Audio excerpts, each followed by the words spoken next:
नमस्कार, स्वागत है आप सभी का आपके अपने YouTube channel maths with Vedanand पर।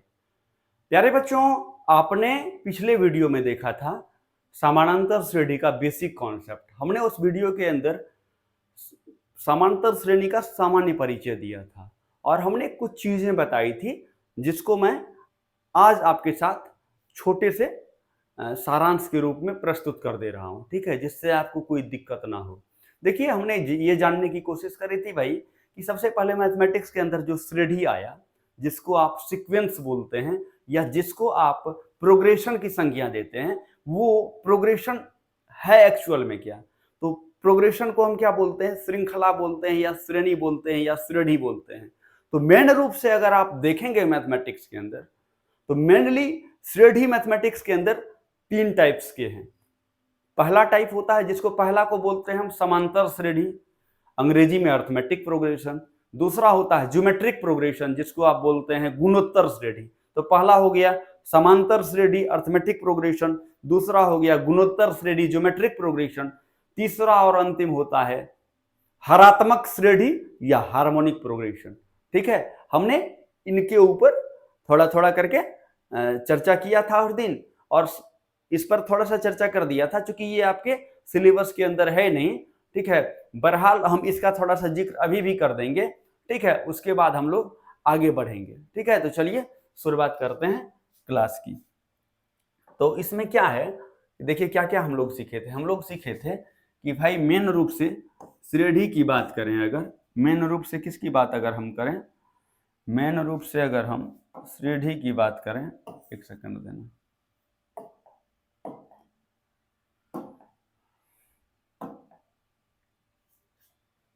मेन रूप से अगर हम बात करें किसकी, श्रेणी की अगर हम बात करें, मेन रूप से अगर हम किसकी बात करें, श्रेणी की बात करें, प्रोग्रेशन की बात करें, तो मैथमेटिक्स के अंदर प्रोग्रेशन का कितना पार्ट है? तीन भाग है। पहला भाग को बोलते हैं हम समांतर श्रेणी। क्या बोलते हैं? पहला को बोलते हैं समांतर श्रेणी, ठीक है, अर्थमेटिक प्रोग्रेशन। दूसरा को बोलते हैं गुणोत्तर श्रेणी। क्या बोलते हैं? गुणोत्तर श्रेणी। देखते चलना आप लोग, गुणोत्तर श्रेणी, जिसको हम ज्योमेट्रिक प्रोग्रेशन बोलते हैं, जीपी बोलते हैं। और तीसरा होता है अपना हरात्मक श्रेणी। क्या होता है? हरात्मक श्रेणी। तीसरा होता है हरात्मक श्रेणी। हरात्मक श्रेणी को क्या बोलते हैं हम लोग? एचपी बोलते हैं, हार्मोनिक प्रोग्रेशन। ठीक है, हमने इसके छोटे से परिचय को जाना था। हमने जाना था कि भाई गुणोत्तर श्रेणी क्या होता है, हरात्मक श्रेणी क्या होता है, समांतर श्रेणी क्या होता है। विशेष करके इसकी चर्चा आज हम 10th क्लास के अंदर करेंगे। 10th के अंदर इसकी चर्चा करते हैं, 11th के अंदर करते हैं इसकी चर्चा, साथ ही साथ जनरल कंपटीशन के अंदर भी इसकी चर्चा हम करते हैं। ठीक है, लेकिन अगर गुणोत्तर श्रेणी की बात करें तो ये 11th के सिलेबस में है। कहां पर है? 11th के सिलेबस में है, साथ ही साथ जनरल कंपटीशन के सिलेबस के अंदर है। हार्मोनिक प्रोग्रेशन की अगर हम बात करें तो ये मूल रूप से जनरल कंपटीशन, ठीक है, यूपीएससी, सीसीएट इत्यादि के अंदर है। ठीक है, सीसीएट ईटीसी के अंतर्गत है। उसके बाद एनडीए के अंदर भी ये सब है। एनडीए के अंदर भी ये पूछा जाता है, सीडीएस के अंदर भी पूछा जाएगा, कभी कभार और सारे छोटे मोटे एग्जाम के अंदर भी पूछा जाता है। तो बहरहाल हम इसकी चर्चा नहीं करेंगे, ना ही हम एसपी की चर्चा करेंगे, ना ही हम जीपी की चर्चा करेंगे। हम चर्चा करने वाले हैं एपी अर्थात समांतर श्रेणी की। लेकिन थोड़ा सा परिचय हम दे देते हैं इन दोनों का भी। बहरहाल इसका परिचय हम लोग पिछले वीडियो के अंदर दिए हुए हैं, फिर भी ठीक है, हम थोड़ा सा इसका चर्चा कर देते हैं ताकि आप लोगों को दुख तकलीफ ना हो। ठीक है, तो चलिए क्या है भाई, सबसे पहले हम बात करते हैं गुणोत्तर श्रेणी का। किसका बात करेंगे? सॉरी, गुणोत्तर को छोड़ दीजिए, दिक्कत हो जाएगी आप लोगों को। सामान्य परिचय है, थोड़ा सा हम इसको दे के चलेंगे। सबसे पहले हम बात करते हैं समांतर श्रेणी का। किसकी बात करेंगे हम लोग बात करेंगे समांतर श्रेणी की। समांतर श्रेणी क्या होता है जी? श्रेणी का एक प्रकार होता है जिसके अंदर बीच का डिस्टेंस क्या होता है, हमेशा इक्वल है, यानी बीच पदों के बीच की दूरी, देखिए लिख दे रहे हैं, पदों के बीच की दूरी या अंतर क्या है, एक समान। क्या होता है, एक समान। समझ पा रहे हैं? यानी पदों के बीच की दूरी या अंतर एक समान होता है। अगर कहने का अर्थ ये हुआ कि अगर कोई श्रेणी एपी के अंदर है, ठीक है, अगर ये एपी होगा तो इस तरह का होगा,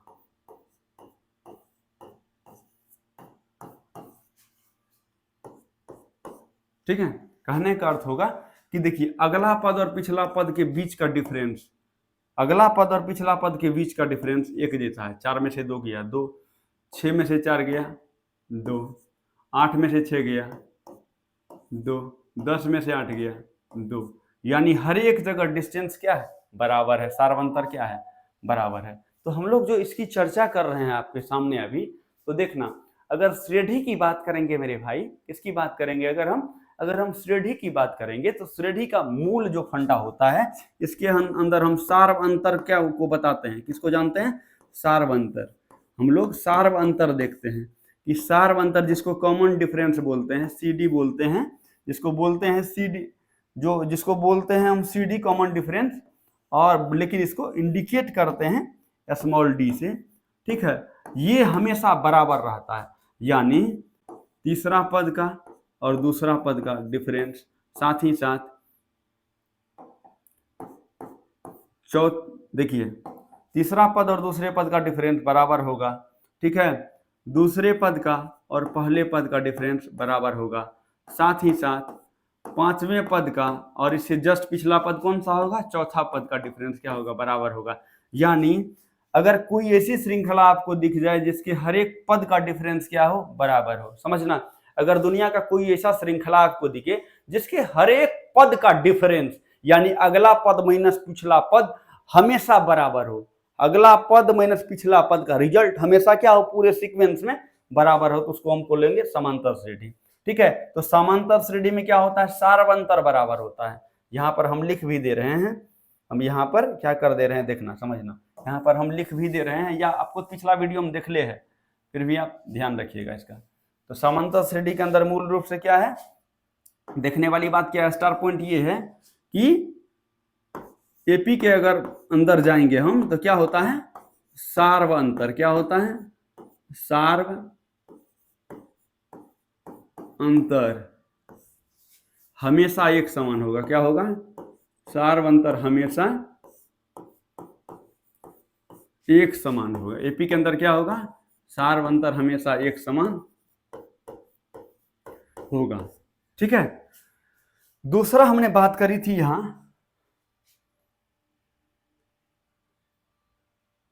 दूसरा बात हमने किया हुआ था यहां पर गुणोत्तर श्रेणी का।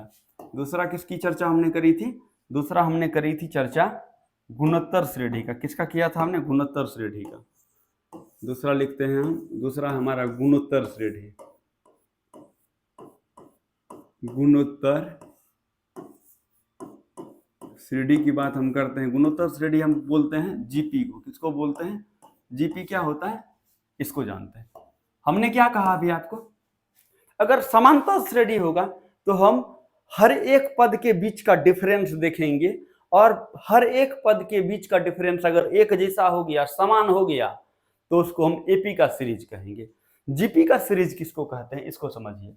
कोई भी जीपी का सीरीज तब होगा जब अगला पद और पिछला पद के बीच का अनुपात, वहां क्या देखते थे, एपी में क्या देखते हैं भाई, एपी में देखते हैं सार्वंतर, क्या देखते हैं, सार्व अंतर।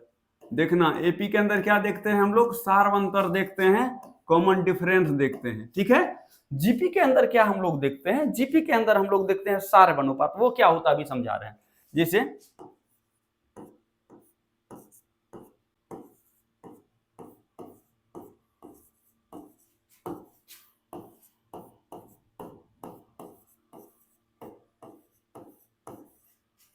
सोन इस तरह से।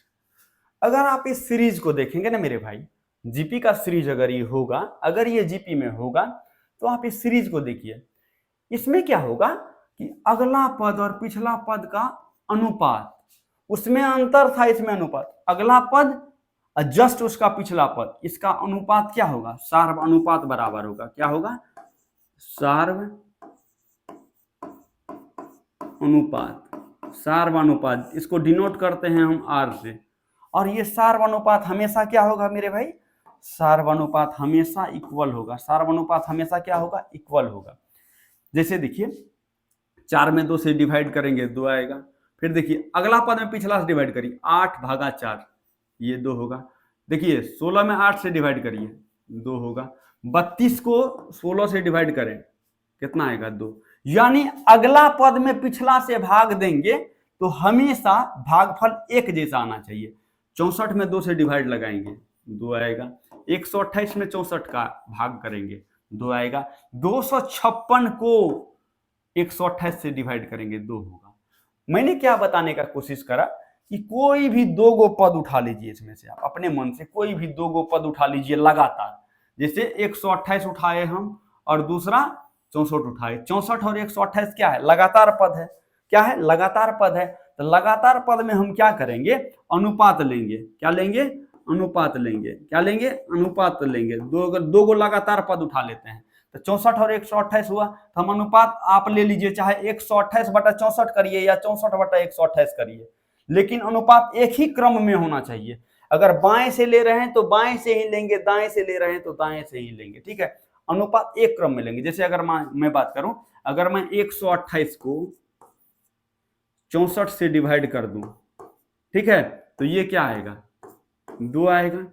अनुपात क्या आया, 2 आया, जिसको आप क्या बोलते हैं, आर बोलते हैं। जिसको आप क्या बोल दे रहे हैं, जिसको आपने बोला आर, जिसको क्या बोला आपने, आर बोला। इसको क्या बोले आप, आर, ठीक है।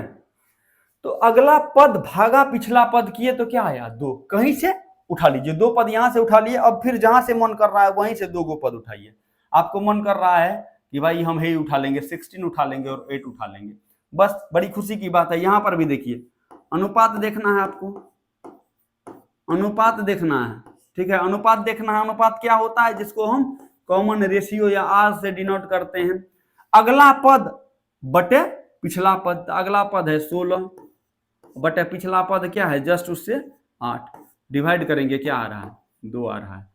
अगर ऐसी श्रृंखला आपको दिख जाए, समझना मेरे भाई, अगर आपको दुनिया में ऐसी श्रृंखला देखने मिल जाए, दुनिया के अंदर आपको ऐसी श्रृंखला देखने को मिल जाए जिसके अगले पद और पिछले पद के बीच का अनुपात एक जैसा हो पूरे श्रृंखला में, तो उसको क्या बोलेंगे हम, जीपी बोलेंगे। क्या बोलेंगे, जीपी बोलेंगे। ये हो गया हमारा जीपी, ठीक है। यानी अगला पद और पिछला पद के बीच का अनुपात हमेशा बराबर होगा। तो अगर हम जीपी की चर्चा करें तो हमने जीपी में क्या देखा, यहां पर सार्वंतर जो है एपी के अंदर, देखिए एपी के अंदर सार्वंतर देख रहे थे, जो होता था A2 माइनस A1, ठीक है, A3 minus A1, A4 minus A1, A4 minus A3। देखिए थोड़ा इसको भी सजा करके लिख दे रहे हैं ताकि आपको दिक्कत ना हो, ठीक है। क्या होता था, A2 माइनस A1 बराबर होता था A3 माइनस A2, बराबर होता था A4 माइनस A3। ये हमेशा क्या होता था, एपी के अंदर बराबर होता था, ठीक है। अगर हम बात करें जीपी के अंदर, तो जीपी के अंदर क्या है, जीपी जिसको ज्योमेट्रिक प्रोग्रेशन कहते हैं, जीपी के अंदर क्या होता था, अनुपात। इसमें लिखेंगे सार्व अनुपात। क्या होगा, सार्व अनुपात। देखना इसमें लिखेंगे सार्व अनुपात, क्या होगा, जिसको कॉमन रेशियो बोलते हैं, जिसको आर से डिनोट करेंगे, ये हमेशा इक्वल होगा। इसका मतलब ये हुआ, ये हमेशा इक्वल कैसे होगा, समझना, ये हमेशा इक्वल इस तरह से होगा, जैसे मान लीजिए इधर हम उठा लिए दूसरा पद, दूसरा पद बटे पहला पद बराबर होगा तीसरा पद बटे दूसरा पद के, बराबर होगा चौथा पद और तीसरा पद के, ठीक है। समझ पा रहे हैं ना, ये हमेशा बराबर होता है, ठीक है। तो सार्वंतर की बात करेंगे हम कहां पर, अर्थमेटिक प्रोग्रेशन एपी में। सार्वानुपात की बात करेंगे हम कहां पर, ज्योमेट्रिक प्रोग्रेशन जिसको आप क्या बोलते हैं, गुणोत्तर श्रेणी के अंदर, ठीक है। और एक अंतिम बच गया हार्मोनिक प्रोग्रेशन जिसको हम बोलते हैं हरात्मक श्रेणी। तीसरी बात करेंगे हम किसकी, हरात्मक श्रेणी की, हरात्मक श्रेणी की बात करेंगे। तो देखिए हरात्मक श्रेणी मेन रूप से जिसको आप हार्मोनिक प्रोग्रेशन बोलते हैं, किसको क्या बोलते हैं आप लोग, हार्मोनिक प्रोग्रेशन बोलते हैं। ये हार्मोनिक प्रोग्रेशन जो है ना, एपीए का रूप है। एपी में क्या होता है कि सार्वंतर क्या होता है, एक जैसा होता है। तो दुनिया का कोई भी एपी ले लीजिए, जैसे मान लीजिए हम एपी एक लिख ले रहे हैं, समझना, एक एपी हमने लिखा, एपी का मैंने लिखा 3, 6, 9, 18, इसी तरह से मैंने एक एपी लिया, ठीक है। अब क्या होता है, हार्मोनिक प्रोग्रेशन कहता है कि अगर कोई भी अर्थमेटिक प्रोग्रेशन का प्रत्येक टर्म, सुनिए, हार्मोनिक प्रोग्रेशन कहता है कि हम हार्मोनिक प्रोग्रेशन तबे कहलाएंगे जब किसी एपी का प्रत्येक पद का व्युत्क्रम हमारे सीरीज में शामिल हो केवल। जैसे कहने का अर्थ ये हुआ कि देखिए 3, 6, 9, 12, 15, 18 मिलके क्या बना रहा है, एपी बना रहा है, ठीक है। तो हार्मोनिक प्रोग्रेशन में तब हम कहेंगे इसको जब 3 का व्युत्क्रम करिए तो क्या होगा, 1/3 होगा, 6 का करिएगा तो क्या होगा, 1/6, 9 का 1/9, 12 का 1/12, ठीक है। उसके बाद 1/15, उसके बाद 1/18। ये सारे के सारे क्या होंगे, ये सारे के सारे हरात्मक श्रेणी के अंदर आएंगे। किसके अंदर आएंगे, हरात्मक श्रेणी के अंदर। तो वैसी श्रृंखला को हम लोग हरात्मक श्रेणी कहेंगे जिसके प्रत्येक पद किसी समांतर श्रेणी का व्युत्क्रम हो, ठीक है। जैसे देखिए हर को देखिए केवल 3, 6, 9, 12, 15, 18, इसका मतलब केवल हम अगर डिनोमिनेटर को देखें तो डिनोमिनेटर का डिफरेंस जो है हमेशा क्या होगा, इक्वल होगा। देखिए 3 डिफरेंस है, यहाँ 3 है, 3 है, 3 है, 3 है। तो अभी तक हम इसमें इतना ही सीखे थे, ठीक है, मेनली। तो क्या हुआ आपका, आपने देखा कि आप यहां पर 1 सेकंड देना, 1 सेकंड दीजिए, थोड़ा सा मुझे ऊपर करने दीजिए इसको। अभी रिकेप कर लेते हैं हम। रिकेप क्या करेंगे, देखिए रिकेप में क्या करेंगे, हमने देखा समांतर श्रेणी, क्या देखा, समांतर श्रेणी जिसको अर्थमेटिक प्रोग्रेशन बोलते हैं, अर्थमेटिक प्रोग्रेशन बोलते हैं। इसका क्या देखते हैं, सार्वंतर, इसमें क्या देखेंगे, सार्वंतर, इसमें क्या देखेंगे, सार्वंतर, इसमें सार्वंतर जिसको क्या बोलते हैं, कॉमन डिफरेंस डी। ये होगा कौन चीज, ये हमेशा बराबर होगा, यानी A5 माइनस A4 जितना देगा उतने देगा, A4 माइनस A3 उतने देगा, A3 माइनस A2 उतने देगा, A2 माइनस A1। तो ये समांतर श्रेणी होगा, समझ पा रहे हैं। और इसका जो है सामान्य पद हुआ था, इसका सामान्य पद क्या हुआ था, इसका सामान्य पद हुआ था डी, और डी क्या, सॉरी इसका मिस्टेक से बोल दिए, इसका सामान्य पद हुआ था ए एन, यानी एनवा पद। और एनवा पद के लिए क्या हम यूज किए थे, A plus into N minus 1 into D, समझ पा रहे हैं, यही हमने यूज किया था। चलिए समांतर श्रेणी। अब आते हैं गुणोत्तर श्रेणी की बात करते हैं। गुणोत्तर श्रेणी में क्या पढ़ा था हमने, गुणोत्तर श्रेणी की बात करते हैं। गुणोत्तर श्रेणी में हमने क्या पढ़ा था, जिसको हम लोग जीपी बोलते हैं। जीपी के अंदर क्या पढ़ा था हमने भाई मेरे, कि जीपी के अंदर पहला चीज पढ़ा था हम कि इसका सार्वनुपात समान होगा। क्या होगा, इसका सार्वनुपात क्या होगा, सार्वनुपात यानी R एक समान होगा। कैसे पता चलेगा, जैसे A6 बटे A5 का मान बराबर होगा A5 बटे A4 के, बराबर होगा A4 बटे A3 के, बराबर होगा A3/A2 के बराबर होगा A2/A1 के। ये हमेशा क्या होगा, एक जैसा हुआ। और इसका जो है सामान्य पद क्या हुआ था, इसके सामान्य पद की चर्चा हम लोग नहीं किए थे, लिख दे रहे हैं। सामान्य पद क्या हुआ था, इसको डिनोट किए थे हम, सामान्य पद को an से ही डिनोट अगर करेंगे तो ये हो जाएगा, सॉरी an से ही अगर डिनोट करेंगे तो ये हो जाएगा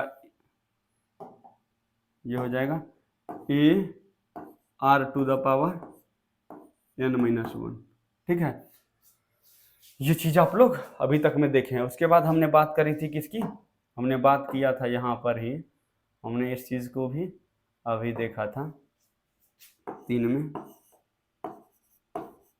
हरात्मक श्रेणी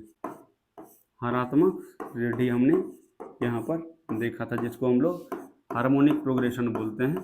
ये दरअसल क्या होता है, ये क्या होता है, ये होता है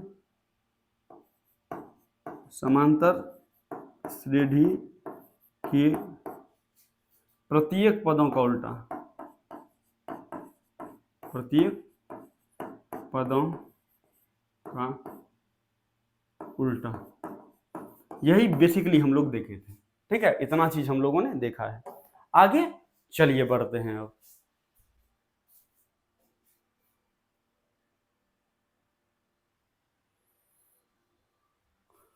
तो आप लोग देखे यहाँ पर, ठीक है, पिछला वीडियो का हमने थोड़ा सा सारांश आपको बताने का काम किया। अब चलिए मेनली जो अपना टॉपिक है ना वो है समांतर श्रेणी। तो समांतर श्रेणी क्या होता है, एक ऐसी श्रृंखला होती है जिसके पदों के बीच एक समान अंतर होता है पूरी श्रृंखला में। ठीक है, तो हमने समांतर श्रेणी के अंदर क्या क्या पढ़ चुका है इसके बारे में जानते हैं। समांतर श्रेणी के अंदर हमने पढ़ा कि भाई समांतर श्रेणी क्या होता है। ठीक है, अगर कोई समांतर श्रेणी है तो इसके पद कैसे होंगे। जैसे अगर मैं कोई एपी का एग्जांपल ले रहा हूं, जैसे मैं ले रहा हूं 2√3, 4√3, 6√3, 8√3, 10√3 सो ऑन। अगर ये एपी होगा, अगर ये क्या होगा, एपी होगा, तो होगा ये इसके अगले पद और पिछले पद का डिफरेंस। ठीक है, यहां पर भी अगले पद और पिछले पद का डिफरेंस, अगला पद और पिछला पद का डिफरेंस, अगला पद और पिछला पद का डिफरेंस जो है हमेशा क्या होगा, इक्वल होगा। यहाँ का डिफरेंस अगर D1 है, यहाँ का D2 है, यहाँ का D3 है, यहाँ का D4 है, तो हर एक जगह का डिफरेंस क्या होगा, बराबर होगा, तब हम इसको एपी में कहेंगे। और इसके अंदर हमने क्या जानकारी प्राप्त करी थी कि इस पद को हम लोग क्या बोलते हैं, इसको बोलते हैं हम लोग प्रथम पद। क्या बोलते हैं, इसको हम लोग बोलते हैं प्रथम पद, और इसका इंडिकेशन होता है A1। ठीक है, ये जो आपके सामने दिख रहा है, ये दिख रहा है ना, इसको हम लोग बोलते हैं दूसरा पद। क्या बोलते हैं, दूसरा पद। और इसको हम डिनोट करते हैं A2 से। ये जो आपको दिख रहा है यहाँ पे, इसको बोलेंगे हम तीसरा पद, और इंडिकेट करेंगे A3 से। पांचवा पद को A5 से, छठा पद को A6 से, 25वां पद को A25 से, 30वां पद को A30 से। और यहाँ पर जो पद आपको नहीं दिख रहा है ना, यहाँ वाला पद जो है, इसको हम लोग बोलेंगे, यहाँ वाले पद को हम लोग बोलेंगे अंतिम पद या सामान्य पद। इसको बोल देते हैं हम लोग अंतिम पद। और अंतिम पद अपना क्या होता है, अंतिम पद को हम लोग डिनोट करते हैं nवां पद an। समझ पा रहे हैं, इतना चीज हम लोग जाने थे। और हम लोग ये भी जाने थे कि अंतिम पद जो an है, अंतिम पद क्या है, अंतिम पद जो an है, ये an बराबर क्या होता है, अंतिम पद जो an है, ये an किसके इक्वल होता है, ये an इक्वल होता है a plus n-1 into D के। ये इसी के इक्वल होता है, यही हम लोग जाने थे। ठीक है, और पहला पद हमारा क्या होता था, पहला पद अगर ए होता था तो दूसरा पद हो जाता था ए प्लस सार्वंतर जुड़ता था डी। इसमें तीसरा पद में ए प्लस यहाँ एगो सार्वंतर जुड़ा था, यहाँ दुगुना जुटेगा तो 2d हो जाएगा। तीसरा में 2d, चौथा में 3d, पांचवा में 4d, 10वां में 9d, nवां में n-1d, यही जाने थे। और इसी के अंदर हम लोगों ने पढ़ा था सार्वंतर। क्या पढ़ा था? सार्वंतर। ये जो d है इसी को सार्वंतर बोलते हैं। यानी d बराबर क्या होता है? d बराबर होता है an माइनस an-1। समझ पा रहे हैं? यही हमने पढ़ा था। कोई दुख तकलीफ नहीं। तो चलिए इसी आधार पर हम लोग जो है एक चीज और हम लोग जाने थे, ठीक है, Sn जाने थे, n पदों का योग, अंतिम पदों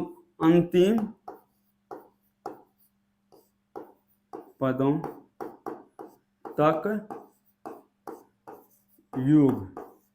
अंतिम पदों तक योग को बोलते थे सम ऑफ n टर्म्स, और ये होता था n/2 into 2a plus n-1 into D. पिछला वीडियो देख लीजिएगा ना, आपको पता हो जाएगा। हमने इसको भी उसमें प्रूफ करवाया है, इसको भी हमने प्रूफ किया है, इसको भी हमने प्रूफ किया है, दोनों की व्युत्पत्ति को भी हमने बताने का काम किया है। आप लोग उसको समझ लीजिएगा अच्छे से पिछला वीडियो देख करके।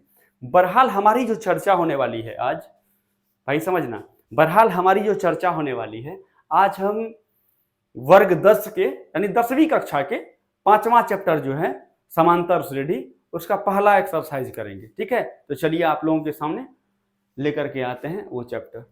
ठीक है,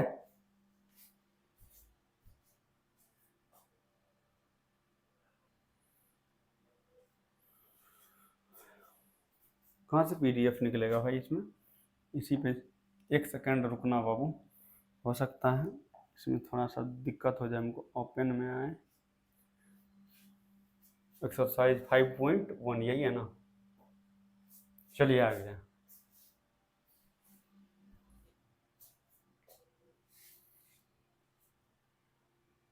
आप लोग ध्यान से इसको देखिए, ठीक ढंग से देखिए।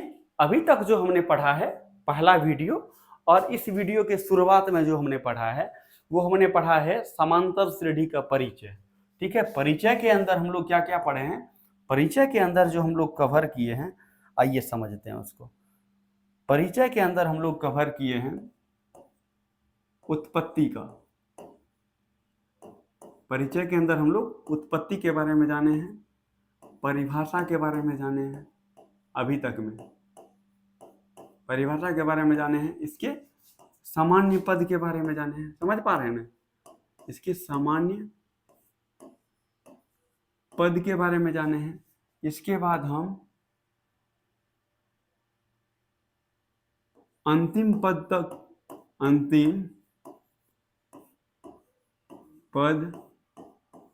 तक का योगफल जाने हैं।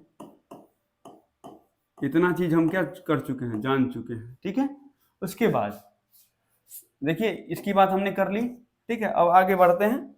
ये जो हमारा है परिचय में हमने देखा, उसके बाद समांतर श्रेणी का nवां पद। आपको पता है ना कि समांतर श्रेणी का जो nवां पद हम लोग अभी सीखे हैं, ये समांतर श्रेणी का जो nवां पद है वो क्या है, इसकी बात हम कर लेते हैं थोड़ा सा। समांतर श्रेणी का nवां पद भी हम लोग देखे हैं अभी। nवां पद क्या था, जिसको हम an लिखते थे? nवां पद क्या होता है? a plus n-1 into D. इसका भी हमने उत्पत्ति देखा है। क्या देखा है? उत्पत्ति देखा है। हम मैथमेटिक्स के अंदर जो भी बताएंगे प्रूफ के साथ बताएंगे कि भाई क्या होता है। उसके बाद हमने ये भी प्रूफ किया है कि n पदों का योगफल क्या होता है, यानी Sn। Sn के अंदर हमने पढ़ा है कि ये होता है n/2 into 2a plus n-1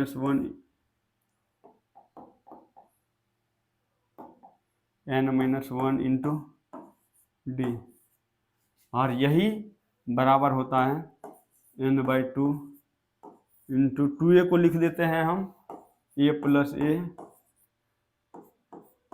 n-1 into D के बराबर, और यही हो जाता है n/2 इंटू a प्लस, इसको लिखते हैं हम an ठीक है, इसी को लिखते हैं ये फर्स्ट पद और इसको बोलते हैं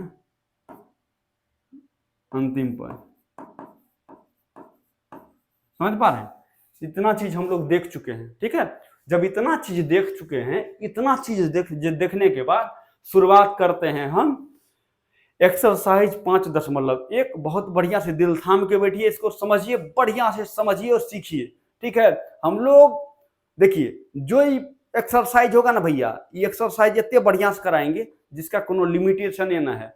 हम एक एक चीज पढ़ेंगे, एक एक चीज का मतलब बताएंगे पढ़ के लैंग्वेज को। ठीक है, और उसके बाद उस पर कलम चलाएंगे। जैसे देखिए आप एक्सरसाइज 5.1 का पहला सवाल को देखिए। यहाँ पे इसको पढ़िए, पहले पढ़ने में समय देंगे, बढ़िया से पढ़ेंगे तब इसको सॉल्व करेंगे। देखिए ये भाषा का प्रश्न है, यानी भाषा के स्वरूप का ये क्वेश्चन है। कहता है, देखिए पहला क्वेश्चन कहता है कि निम्नलिखित स्थितियों में से, समझना, निम्नलिखित स्थितियों में से, इसका मतलब ये हुआ कि नीचे कोई स्थिति दी गई होगी। एक एक पॉइंट को सीखिए, ऐसे करके कहीं नहीं आप जहां मतलब जो है ना 2-2 हजार 3-3 हजार फीस देते होंगे वहां भी नहीं बताएगा। ठीक है, देखिए क्या कह रहा है, कह रहा है कि निम्नलिखित स्थितियों में से, जितना पढ़ते हैं उसका मतलब समझिए। कह रहा है कि निम्नलिखित स्थितियों में से, यानी नीचे जो दी गई होगी कुछ स्थितियां दी गई होंगी, इसी स्थितियों में से कहता है कि निम्नलिखित स्थितियों में से किन स्थितियों में सबबद्ध क्या कहते हैं संख्याओं की सूची एपी है और क्यों। कहने का अर्थ ये है कि ये जो आपको एक्सरसाइज दिया हुआ है, इस एक्सरसाइज में कहा यह जा रहा है कि भाई आपको नीचे एक वाक्यांश दिया हुआ है। क्या दिया हुआ? नीचे एक वाक्यांश दिया हुआ है। कह ये रहा है कि भाई उस वाक्यांश को आप पढ़िए और उस वाक्यांश को पढ़ने के बाद ये बताइए कि क्या इस वाक्यांश का स्वरूप एपी का है या नहीं। कहने का अर्थ कि यदि आप वाक्यांश को गणितीय फॉर्म में व्यक्त करेंगे तो वो गणितीय फॉर्म एपी या समांतर श्रेणी का होगा कि नहीं। नहीं समझे? फिर मैं बता रहा हूं। क्वेश्चन ये कह रहा है कि भाई नीचे में हम कुछ कथन दे रहे हैं, नीचे में कुछ हम वाक्य दे रहे हैं, वाक्यांश दे रहे हैं। आप उस वाक्यांश को पढ़िए और वाक्यांश को पढ़ करके उसको गणितीय रूप में व्यक्त करिए और गणितीय रूप में व्यक्त करने के बाद बताइए क्या वह गणितीय रूप आपका एपी का है या नहीं है। ठीक है, तो चलिए इतना बात हम लोग समझ चुके हैं। अब देखिए क्या कह रहा है। देखिए पहला क्वेश्चन जो है इसका, इसमें कह रहा है कि प्रत्येक किलोमीटर के बाद टैक्सी का किराया, देखिए कह रहा है कि प्रत्येक किलोमीटर के बाद टैक्सी का किराया। कहने का अर्थ ये है कि अगर टैक्सी है कोई, समझना मैं बता रहा हूं, अभी क्वेश्चन बता रहा हूं। मान लीजिए कोई टैक्सी है, यहां से चलना शुरू करता है और यहां तक टैक्सी जाता है। ठीक है, तो कहता है कि प्रत्येक किलोमीटर के बाद का टैक्सी का किराया, जबकि प्रथम किलोमीटर, देखिए जबकि प्रथम किलोमीटर के लिए किराया 15 रुपए है और प्रत्येक अतिरिक्त किलोमीटर के लिए किराया 8 रुपए है। अब इसको समझिए। पहले कह रहा है कि एक स्थान ए है, दूसरा स्थान बी है। समझना बात को। कह रहा है कि एक स्थान ए है, दूसरा स्थान बी है। कोई टैक्सी का काम ही है कि एक स्थान से दूसरे स्थान तक जाना, यानी कोई टैक्सी है जो कि ए से बी तक जाती है, लेकिन क्या करती है कि वो शुरुआत करती है अपनी यात्रा ए से और अपनी यात्रा समाप्त करती है मान लीजिए कहां पर, बी पर। तो कुछ लोग यहां बैठते हैं तो इस बीच में भी उतरते हैं, कुछ यहां भी उतरेंगे, कुछ यहां भी उतरेंगे, कुछ यहां भी उतरेंगे, कुछ यहां भी उतरेंगे। ठीक है, यानी क्या होती है कि कोई टैक्सी ए से बी तक चलती है। ठीक है, और ए से बी तक चलने के क्रम में जो उन्होंने किराया का फंडा रखा हुआ है वो ये है कि भाई कोई इंसान अगर ए से बी तक में किसी जगह पर बैठेंगे, मान लीजिए कि कोई इंसान ए जगह पर बैठा, कोई इंसान हो सकता है कि है इस जगह पर सी स्थान पर बैठा, कोई कहां बैठ सकता है, डी स्थान पर बैठ सकता है। तो शर्त यह है उस टैक्सी का कि भाई अगर आप ए से बी के बीच कहीं पर भी टैक्सी में सवार होंगे, क्या है शर्त कि अगर आप ए से बी तक में कहीं भी टैक्सी पर सवार होंगे तो आपको किराया किस फॉर्म में देना पड़ेगा वो जानिए। जैसे यहां से चलना स्टार्ट हुआ और टैक्सी जाएगी यहां तक, तो नियम कहता है इस वाक्यांश के अकॉर्डिंग कि टैक्सी का किराया जो है ना पहला किलोमीटर पर, यानी कोई व्यक्ति अगर यहां पर बैठा है, कोई व्यक्ति अगर ए स्थान पर बैठा है, तो पहला किलोमीटर के लिए यहां से लेकर के यहां तक अगर पहला किलोमीटर है तो पहला किलोमीटर के लिए नियत भाड़ा है उसका कि आपको 15 रुपए देना ही पड़ेगा। समझ पा रहे हैं? यानी ए से लेकर के जहां पर 1 किलोमीटर पूरेगा, कितना पूरेगा? 1 किलोमीटर पूरेगा, तो 1 किलोमीटर के लिए आपको 15 रुपए का किराया चुकाना ही होगा। ये कह रहा है कि यानी कोई टैक्सी जो है वो अपना पहला किलोमीटर का किराया 15 रुपए निर्धारित की हुई है। यानी कोई टैक्सी प्रथम किलोमीटर जाने के लिए आपसे 15 रुपए चार्ज करेगी। उसके बाद क्या शर्त है कि इसके बाद अगर आप बैठते हैं, ठीक है, कोई व्यक्ति ए पर बैठा है तो पहला किलोमीटर जैसे तय करेगा तो 15 रुपए, फिर इसके बाद जो प्रत्येक किलोमीटर में जाएगा, जैसे मान लीजिए यहां से यहां तक की भी दूरी कितनी है? 1 किलोमीटर है। कितना है? यहां से यहां तक भी कितना है? 1 किलोमीटर है। तो अब जो है इसका किराया 15 रुपए लग के नहीं, कितना लगेगा? अब प्रत्येक किलोमीटर का किराया 8 रुपए लगेगा।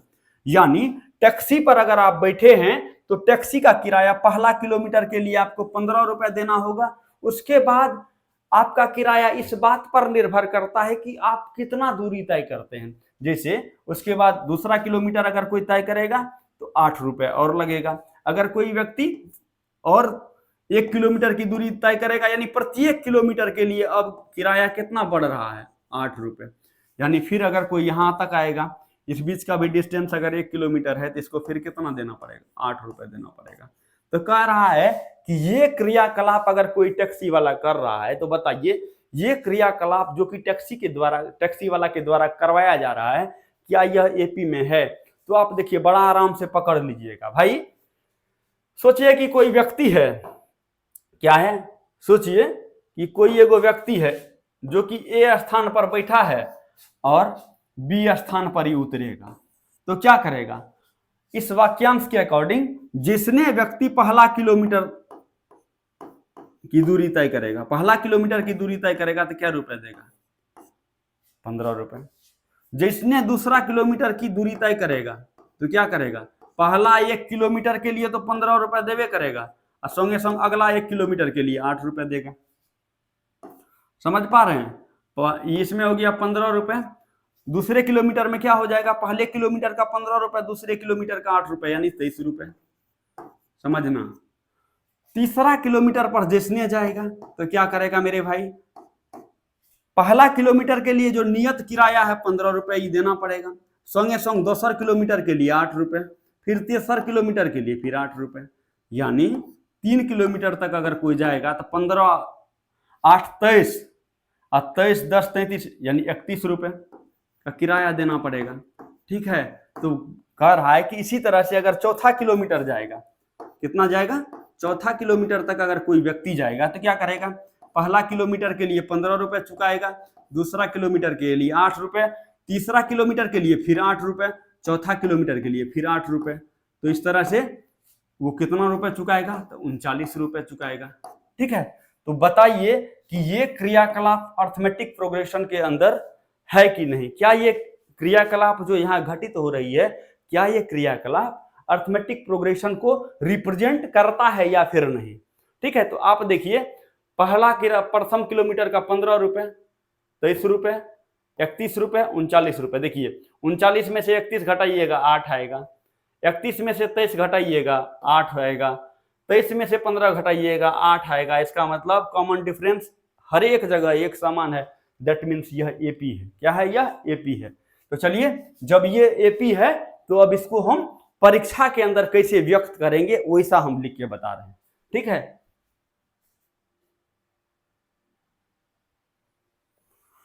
तो आइए हम लोग क्या करते हैं, इसको एग्जाम के अंदर कैसे लिखेंगे उसके बारे में चर्चा करते हैं। तो हम लोग क्या लिखेंगे कि टैक्सी का प्रथम किलोमीटर के लिए नियत किराया। देखिए प्रथम किलोमीटर के लिए नियत किराया है, इसका मतलब ये है पहला किलोमीटर, तो इसको पहला पद मान लेंगे तो ये लिखाएगा A1 और नियत किराया कितना है? तो कहिएगा सर नियत किराया अकॉर्डिंग टू वाक्यांश कह रहा है 15 रुपया है। यानी कोई भी व्यक्ति अगर इस टैक्सी पर बैठेगा तो जिसने प्रथम किलोमीटर पार करेगा 15 रुपया उसको देना पड़ेगा। अब देखिए क्या हो रहा है, अब देखिए अगला बात क्या कह रहा है, जब पहला किलोमीटर के लिए कितना रुपए देना पड़ रहा है? 15। अब देखिए यहां पर अब दूसरे किलोमीटर की बात करेंगे। दूसरे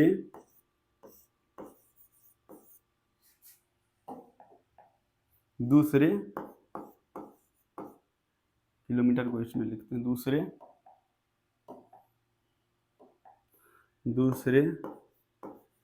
किलोमीटर का किराया। दूसरे किलोमीटर का किराया क्या होगा? दूसरे किलोमीटर का किराया हो जाएगा जिसको हम A2 से डिनोट करेंगे। किससे डिनोट करेंगे? A2 से। यानी पहले किलोमीटर का किराया 15 रुपए है। समझना भाई, पहले किलोमीटर अगर आप पार करते हैं तो उसके बाद किराया बढ़ेगा। यानी कोई भी व्यक्ति अगर ऑटो पर बैठा हुआ है, टैक्सी पर बैठा हुआ है, तो पहला किलोमीटर के लिए उसको 15 रुपए देना पड़ेगा। दूसरे किलोमीटर में क्या घटना घटेगी? तो दूसरा किलोमीटर इसका होगा ना। दूसरा किलोमीटर कैसे बनेगा? तो भाई दूसरा किलोमीटर बनेगा जब यह पहले किलोमीटर के लिए 15 रुपए देगा ये, अब प्लस दूसरा किलोमीटर का किराया कितना है? 8 रुपए। यानी इसका मतलब दूसरा टर्म हमारा ये बना इसका 15 रुपए, दूसरा टर्म बना A1 यानी 15 रुपए, ठीक है। प्लस देखिए दूसरा टर्म बनाने के लिए पहला किलोमीटर का दूरी तय करना पड़ेगा, संगे संग दूसरा किलोमीटर का जो किराया है अतिरिक्त 8 रुपए ही देना पड़ेगा। तो ये 8 रुपए हो गया। तो यानी जब कोई भी इंसान दूसरा किलोमीटर की दूरी तय करेगा यानी दूसरा पद का निर्माण करेगा तो उसमें पहला पद प्लस 8 रुपए जुटेगा। तो यानी दूसरा किलोमीटर के लिए इसका किराया कितना हो जाएगा? 23 रुपए हो जाएगा, ठीक है। अब आइए फिर बढ़ते हैं। देखिए अब तीसरा किलोमीटर के लिए क्या होगा? तीसरे किलोमीटर का किराया, भाई तीसरा किलोमीटर का किराया की अगर हम बात करें तो ये तीसरा टर्म बनाएगा A3। और A3 कैसे आएगा? तो A3 आएगा जब हम पहला किलोमीटर का दूरी तय करेंगे, संगे संग दूसरा किलोमीटर का दूरी तय करेंगे, दैट मीन्स 8 रुपए, संगे संग तीसरा किलोमीटर के लिए भी कितना रुपए देंगे? 8 रुपए देंगे। तो ये मिलेगा हमको कौन चीज? ये मिलेगा हमको, देखिए A1 का वैल्यू कितना है? तो कहिएगा सर 15, ठीक है। उसके बाद 8 8 16, दैट मीन्स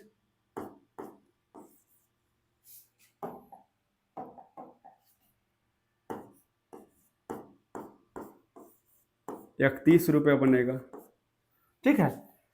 आप इसको ऐसे भी लिख सकते हैं, इसको आप ऐसे लिख सकते हैं कि तीसरा पद है ना, तो दूसरा पद में आप 8 रुपए जोड़ दीजिए, तीसरा पद निकल जाएगा, तो आपके हाथ की बात। उसके बाद चौथे किलोमीटर के लिए भी आप देख लीजिए कि क्या होगा। चौथा किलोमीटर के लिए देखिए, चौथे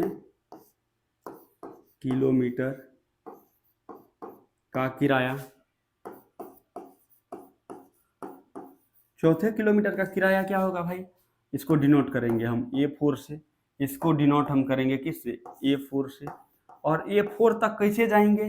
तो भाई पहला किलोमीटर का किराया जोड़ दूसरा किलोमीटर का किराया जोड़ तीसरा किलोमीटर का किराया जोड़ चौथा किलोमीटर का किराया, ये सब मिला करके जो है बनेगा चौथा किलोमीटर का किराया, या फिर तीसरा किलोमीटर का किराया प्लस 8 रुपए, यानी 31 8 39 रुपए। अब देखिए यहां तक में किसी बच्चे को कोई दुख तकलीफ है तो बताइए, यहां तक किसी बच्चे को कोई दुख तकलीफ कष्ट है तो बताइए। कहिएगा नहीं सर यहां तक कोई दिक्कत नहीं है, ठीक है। तो अब जो सीक्वेंस का निर्माण हो रहा है, अगर हम उसको एपी का नाम दें, एपी का नाम कब देंगे भाई? इसको भी देखिए, देखिए 15 रुपए 23 रुपए 31 रुपए और 39 रुपए। अगर आप 39 में से 31 घटाएंगे तो 8 आएगा, 31 में से 8 घटाएंगे तो 23 आएगा, 23 में से 8 घटाएंगे तो 15 आएगा। यानी अगले पद में से अगर 8 को घटाते हैं कहीं पर भी तो पिछला पद हमको मिल रहा है। यानी 39 और 31 का अंतर 8 आ रहा है, 31 और 23 का अंतर 8 आ रहा है, 23 और 15 का अंतर 8 आ रहा है। इसका मतलब ये एपी है। लिखेंगे एपी का पद होगा तब कौन सा? एपी का पद होगा 15, 21, सॉरी 15, 21 नहीं है, 23 हुआ ना, फिर 15, 23, 31, 39। इसी तरह से ये पद बनेगा। ठीक है, तो यहाँ पर देखिए कॉमन डिफरेंस कितना आ जाएगा, तो कॉमन डिफरेंस आएगा आपका a2 minus a1, a2 minus a1 या a2 माइनस a1 बराबर होगा a3 माइनस a2 के। इसका मतलब ये हुआ, इसका मतलब ये हुआ भाई कि अगर आप a2 माइनस a1 करिएगा, 23 माइनस 15 करिएगा, 23 माइनस 15 करिएगा, यही बराबर होगा किसके? आप 31 माइनस 23 के, 31 माइनस 23 के कितना हो जाएगा? ये 8 रुपये होगा। तो लिखेंगे, तो यहाँ पर लिखेंगे क्या हम? तो यहाँ पर हम लोग क्या लिखेंगे उसको देखिए। तो यहाँ पर हम लोग लिखेंगे इस जगह पर, यहाँ पर लिखेंगे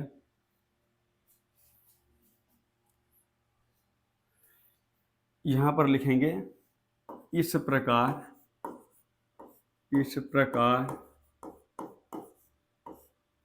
प्राप्त, इस प्रकार प्राप्त श्रृंखला, क्या इस प्रकार प्राप्त श्रृंखला के सभी पदों के बीच का अंतर एक समान है।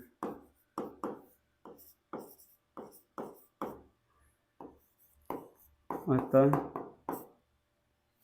वाक्यांश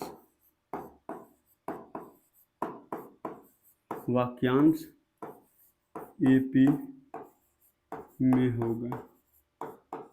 वाक्यांश कहाँ होगा? एपी में होगा। समझ पा रहे हैं? तो आप लोग क्या करिए, इसको एक बार ठीक ढंग से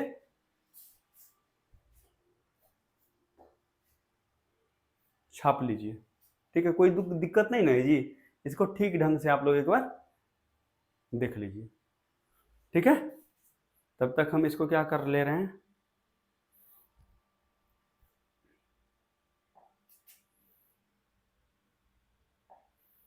हम लोग थोड़ा सा इसको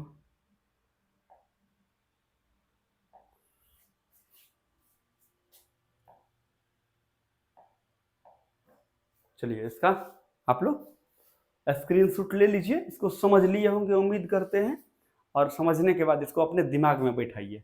अब चलते हैं दूसरे प्रश्न की ओर। दूसरा प्रश्न पढ़ेंगे। दूसरा प्रश्न क्या है उसको देखिए आप लोग।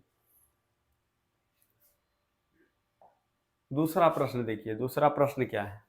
दूसरा प्रश्न भी लैंग्वेजिकल है। इसका मतलब इसमें भी भाषा का प्रयोग किया गया है। किसका प्रयोग किया गया है? भाषा का प्रयोग किया गया है। और अगर भाषा का प्रयोग कहीं पर किया हुआ है तो उसको आराम से पढ़ना। इसको भी समझा देते हैं। कहता है देखिए कि किसी, सुनिए एक मिनट। कहता है कि किसी बेलन में उपस्थित हवा की मात्रा, जबकि वायु निकालने वाले पंप प्रत्येक बार बेलन की शेष हवा का 1/4 भाग बाहर निकाल देता है। तो कहता है कि ये स्थिति बताइए एपी में है या नहीं है। ठीक है, अब इस प्रश्न को अगर आप पढ़ेंगे तो गौर से पढ़िए, इसमें फंसिएगा नहीं आप लोग कभी भी। जब भी हम पढ़ाएंगे कभी नहीं फंसिएगा। आप पढ़िए, देखिए कह रहा है क्वेश्चन को अगर आप पढ़ेंगे तो कहता है किसी बेलन यानी सिलेंडर, किसी बेलन में उपस्थित हवा की मात्रा, जबकि वायु निकालने वाला पंप प्रत्येक बार बेलन की शेष हवा का 1/4 भाग बाहर निकाल देता है। अब इस बात का अर्थ क्या हुआ उसको जानिए और समझिए। ठीक है, इस बात का अर्थ क्या हुआ इसको भी जानिए और समझिए। मैं क्या कह रहा हूं आप इसको समझने की कोशिश करें। कह रहा है आपके सामने कि भाई कोई एक बेलन है। क्या है? कोई एक बेलन। समझ पा रहे हैं? कोई एक क्या है? बेलन है। जैसे कोई एक बेलन है, उस बेलन के साथ क्या घटना घट रही है समझिए। कोई एक बेलन है आपके पास, क्या करते हैं कि उस बेलन के अंदर हवा भरा हुआ है। देखिए, जो ये किताब लिखा है ना मैथमेटिक्स का, आप ऐसा सोचिए कि जो इस बुक को लिखा है या जो इस सवाल को बनाया है, जो इस सवाल को बनाया है ना, उसके पास सोचिए कि एगो बेलन था। गौर करिएगा, एक व्यक्ति था, ठीक है, उसके पास एक बेलन के आकार का क्या है? बर्तन है, और उस बर्तन के अंदर लबालब हवा भरा हुआ है। तो क्वेश्चन वाला कहता है कि जब उस पूरे हवा को हम किसी पंप के द्वारा बाहर खींचते हैं, तो जब बार पंप लगा के खींचते हैं ना, तो पंप में इतना पावर है कि टंकी के अंदर जितना भी हवा है ना, हर एक बार में उसका 1/4 भाग हवा खींच लेता है। अब समझिए बात क्या कहना चाह रहा है। बात ये कहना चाह रहा है कि भाई कोई एक सिलेंडर हम ले लेते हैं, यहां पर कोई एक सिलेंडर ले रहे हैं। जैसे देखिए, ये एक सिलेंडर है। क्या है ये? एक कहिएगा सर ये एक सिलेंडर है। तो सिलेंडर है तो इसके अंदर क्या भरा हुआ है? इसके अंदर क्या भरा हुआ है? तो कहिएगा सिलेंडर है, इसके अंदर हवा भरा हुआ है। क्या भरा हुआ है? एयर भरा हुआ है। यह एक सिलेंडर है, इसके अंदर क्या भरा हुआ है? हवा भरा हुआ है। जैसा क्वेश्चन डिमांड करेगा वैसे वैसे आप करते जाइए। कहता है कि किसी बेलन, तो मान लिया कि ये बेलन हमारे पास है, ठीक है, इस बेलन के अंदर हवा भरा हुआ है। क्या भरा हुआ है? हवा भरा हुआ है। ठीक है, तो कहता है जब एक हम वायु चूसक पंप इसमें इंजेक्ट करते हैं, समझना, एक सिलेंडर में जो हवा भरा हुआ है, अगर उसके अंदर हम वायु चूसक पंप क्या करते हैं? इंजेक्ट करते हैं। क्या हम इंजेक्ट करते हैं? वायु चूसक पंप इंजेक्ट करते हैं। तो वायु चूसक पंप का काम है कि वह आपके अंदर का हवा क्या करेगा? बाहर करेगा। तो एक सिलेंडर है, उसके अंदर हवा भरा हुआ है, हम एक वायु चूसक पंप इसके अंदर इंजेक्ट किए, तो पहला बार जैसे इंजेक्ट करेंगे ना, तो इसमें जो हवा भरा हुआ है पूरे हवा का 1/4 भाग निकाल लेगा। समझ पा रहे हैं? कहने का अर्थ है कि अगर इस सिलेंडर के अंदर 1 लीटर हवा भरा हुआ रहेगा, इस सिलेंडर के अंदर कितना हवा भरा हुआ रहेगा? 1 लीटर हवा भरा हुआ रहेगा, तो उस 1 लीटर का 1/4 यानी 1/4 भाग निकाल लेगा। यानी सिलेंडर में 1 लीटर हवा भरा हुआ है, 1 लीटर का 1/4 बनता है 1/4, तो 1 लीटर में से 1/4 निकाल लेगा, यानी 1 लीटर माइनस 1/4। 1 लीटर माइनस 1/4 करेंगे तो 3/4 बचेगा। फिर अगला बार जब लगाएंगे तो जितना हवा बचा हुआ है उसका 1/4 निकालेगा, यानी 3/4 का 1/4, यानी 3/4 गुना 1/16 यानी 3/16, यानी 3/4 में से 3/16 घटाएंगे। इस प्रकार जो है जब कोई श्रृंखला का निर्माण होगी, तो बताइए क्या वह अर्थमेटिक प्रोग्रेशन या समांतर श्रेणी कहलाएगा कि नहीं कहलाएगा।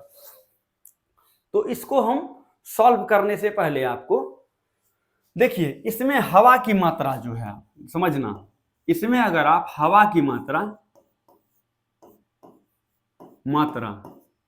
इसमें अगर आप हवा की मात्रा कुछ भी मान लेंगे ना, x, y, z, 10 litre, 20 litre, 50 litre, 100 litre, कुछ भी मान करके करेंगे ना प्यारे भाई, हवा की मात्रा अगर आप कुछ भी मान करके करेंगे, फिर भी उत्तर क्या आएगा? एक जैसा आएगा।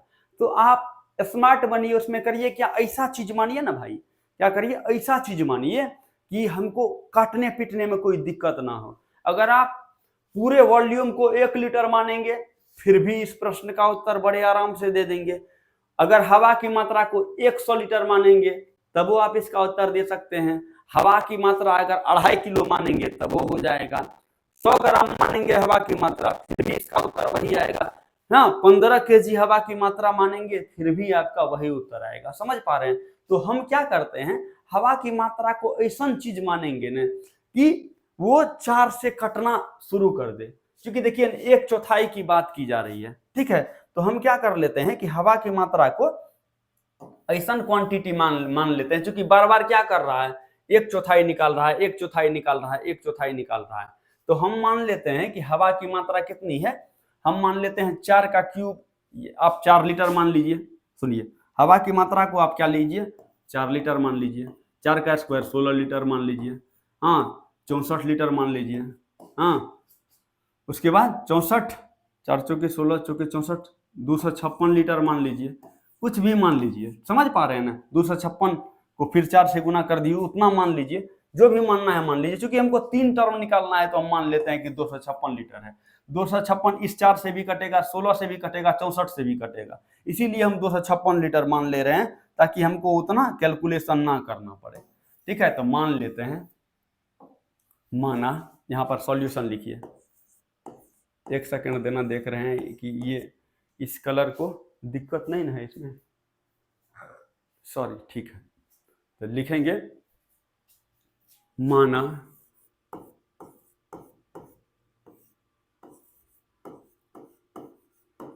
बेलनाकार, क्या मान लेंगे, मान लेंगे कि बेलनाकार बर्तन में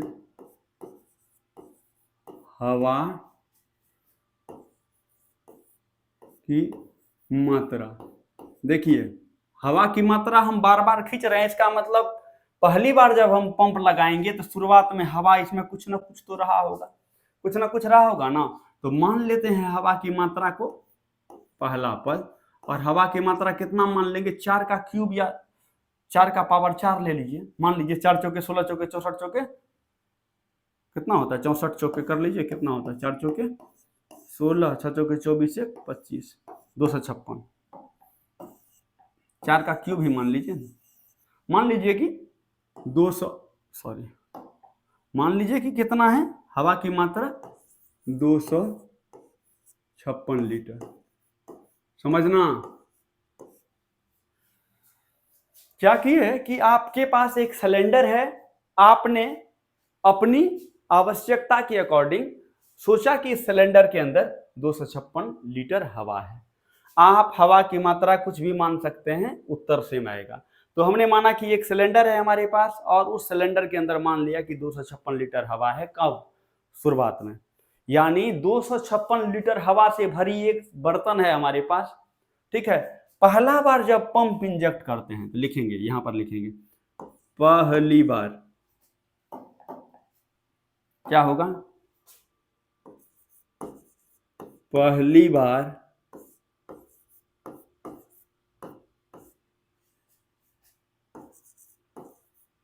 हवा चूसक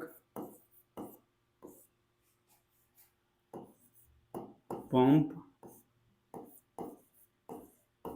लगाने पर, पहली बार हवा चूसक पंप लगाएंगे तो इसका मतलब जो होगा उस घटना को हम कहेंगे कि यह एपी का दूसरा टर्म हो सकता है। और पहली बार जब लगाएंगे तो क्या होगा, पहली बार जब लगाएंगे तो जो पहला होगा पद A1, क्या होगा, A1, इसका 1/4 यानी 1/4 ऑफ A1 निकल जाएगा इससे। दैट मीन्स देखिए क्या हो, घटना घटेगी, यानी घटना घटेगी कि 256 में से 256 का 1/4 निकलेगा, यानी 256 माइनस 256 का 1/4 निकल जाएगा। 4 से 4 छके 24, 64, यानी 256 माइनस 64 घटाएंगे तो कितना होगा, 6 में से 4 गया 2, देखिए 6 में से 4 गया 2, 15 में से 6 गया 9, ठीक है, 6 में से 4 गया 2, 15 में से 6 गया 9, इधर बचेगा, यानी 192 लीटर। यानी यहां पर कितना लीटर हवा बच गया, 192 लीटर। देखिए 256 लीटर मूल रूप में हवा भरा हुआ था सिलेंडर में। पहला बार जिसने वायु चूसक पंप लगाए तो 256 लीटर का 1/4 कितना हुआ, 64 लीटर हवा को ये निकाल ली इससे। तो 256 में से 64 लीटर हवा निकल गया, तो पहला बार में कितना हवा बचा? तो कहिएगा सर 192 लीटर। समझ पा रहे हैं? इस क्रियाकलाप को आप लोग लिखते जाइएगा, नीचे वाला जो है, ठीक है। क्योंकि आपको दिक्कत ना हो इसीलिए मेरे पास तो जगह अवेलेबल नहीं है तो मैं इसको कर दे रहा हूं, ठीक है। अब तीसरा बार क्या होगा? पहली बार देखिए, पहली बार हवा लगाया यानी दूसरा टर्म बनाया,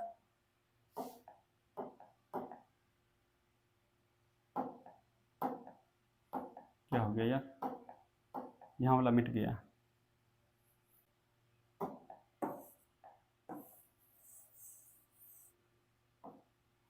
यहां पर लिखा था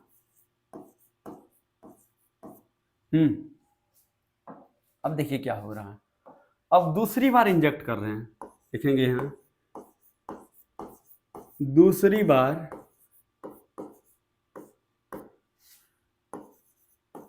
हवा चूसक पंप लगाने पर, समझना, दूसरी बार क्या किया हमने? हवा चूसक पंप लगाया। तो इसके बाद क्या होगा? दूसरी बार क्या होगा? यानी ये कौन सा टर्म बनाएगा? तीसरा टर्म बनाएगा। और तीसरा टर्म क्या कहता है भाई कि भाई प्रत्येक बार में ये पंप का काम क्या है? कह रहा है कि जितना बार हम पंप को लगाएंगे उतना बार शेष हवा का 1/4 निकालेगा। पहली बार 256 लीटर था, सॉरी शुरुआत में 256 लीटर हवा था, पहली बार लगाए तो 256 का 1/4 यानी 64 लीटर निकाल लिया, तो बचा कितना यार?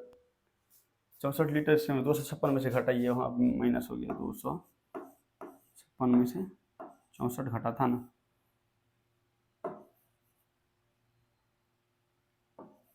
192, यहाँ पर 2 होता, ठीक है। इसका बोर्ड का थोड़ा सा हमको चाल चलन ठीक नहीं समझ में आ रहा है, समझ पा रहे हैं? इसको थोड़ा सा दिखाना पड़ेगा, छोटा कर ले रहे हैं, समझ पा रहे हैं ना? तो ये जो है 192 होगा। तीसरा बार में क्या होगा? ठीक है, तीसरा बार जब हम इसमें पंप लगाएंगे तो जितना हवा बचा हुआ था उसका 1/4 निकालेगा।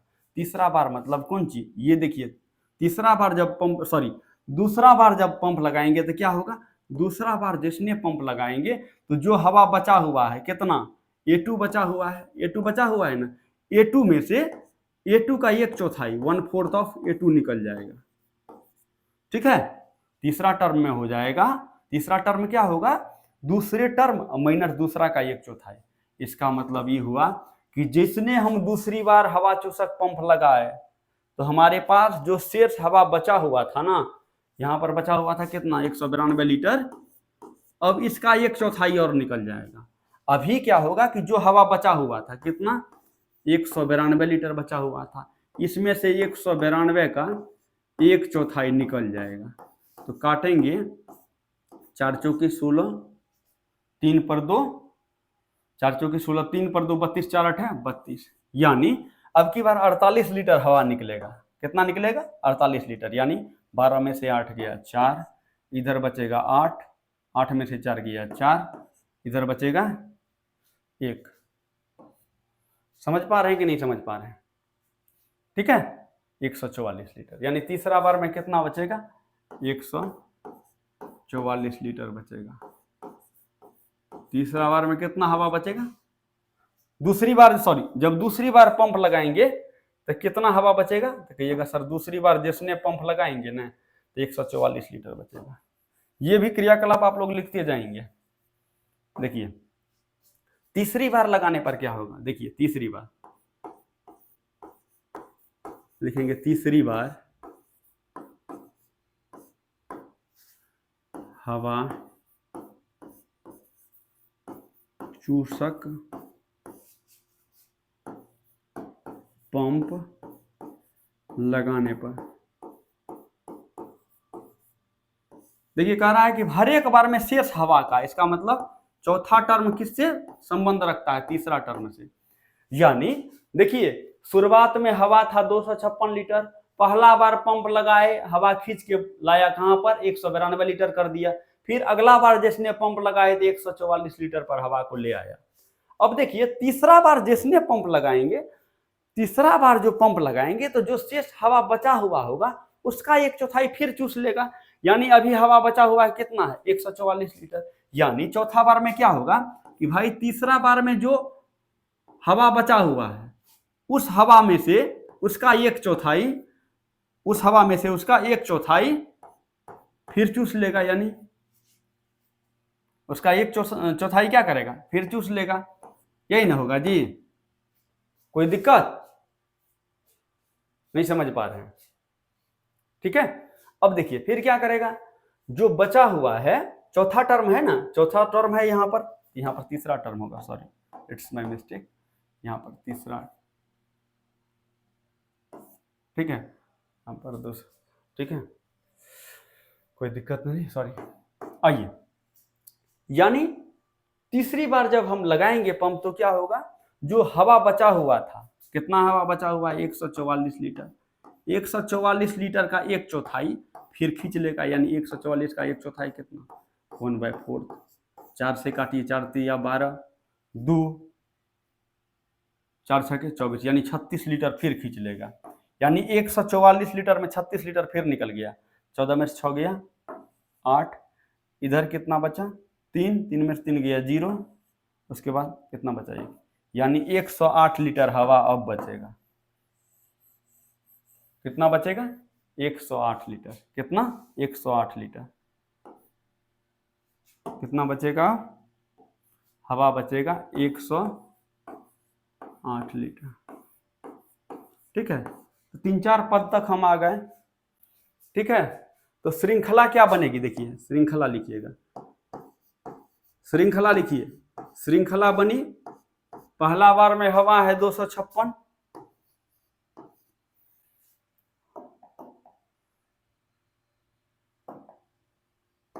हवा कितना है 256, पहला बार पंप लगाए 192, दूसरा बार पंप लगाए 144 बचा, तीसरा बार पंप लगाए 108 बचा, चौथा बार लगाएंगे फिर बचेगा शेष का 1/4, सतवां बार बचा लगाएंगे तो फिर शेष का 1/4। अब देखिए ये जो श्रृंखला आपके सामने दिख रही है मेरे भाई, घबराना नहीं, लंबा लंबा समय लगता है, कारण है एक एक चीज हम बता रहे हैं, इस तरह से आएगा। यानी जिस सिलेंडर में एक समय में 256 लीटर हवा था, पहला बार वायु चूसक लगाए 192 लीटर बचा, दूसरा बार वायु चूसक लगाए तो फिर 144 लीटर बचा, तीसरा बार लगाए 108 लीटर बचा। तो बताइए अब डिफरेंस देखिए इसका क्या है, 192 में से 256 को घटाइए, क्या होगा, 6 में से 2 गया 4, ठीक है, 6 में से 2 गया 4, 15 में से 9 गया 6, इधर बच गया 1 में से 64 लीटर, 64 आया, यहां से इसको घटाइए। ठीक है, अगला में से पिछला घटाइए, यानी माइनस का आ रहा है। अब देखिए 2, 12 में से 4 गया 8, इधर से आ गया कितना 8, 8 में से 4 गया 4, ये कटिए गया, यानी भी माइनस में आ रहा है। यानी देखिए यहां पर D1 आया -64, D2 आया -48, तो कहेंगे यहां पर हम कहेंगे कि सार्वंतर लिखेंगे, चूंकि सार्वंतर असमान है, सार्वंतर असमान है, अतः श्रृंखला एपी में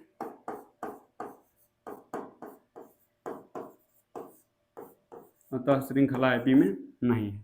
समझ पा रहे हैं आप, इसको ध्यान से देखिए, छापिए, समझ लिए होंगे तो इसको ध्यान से आप लोग देखिए।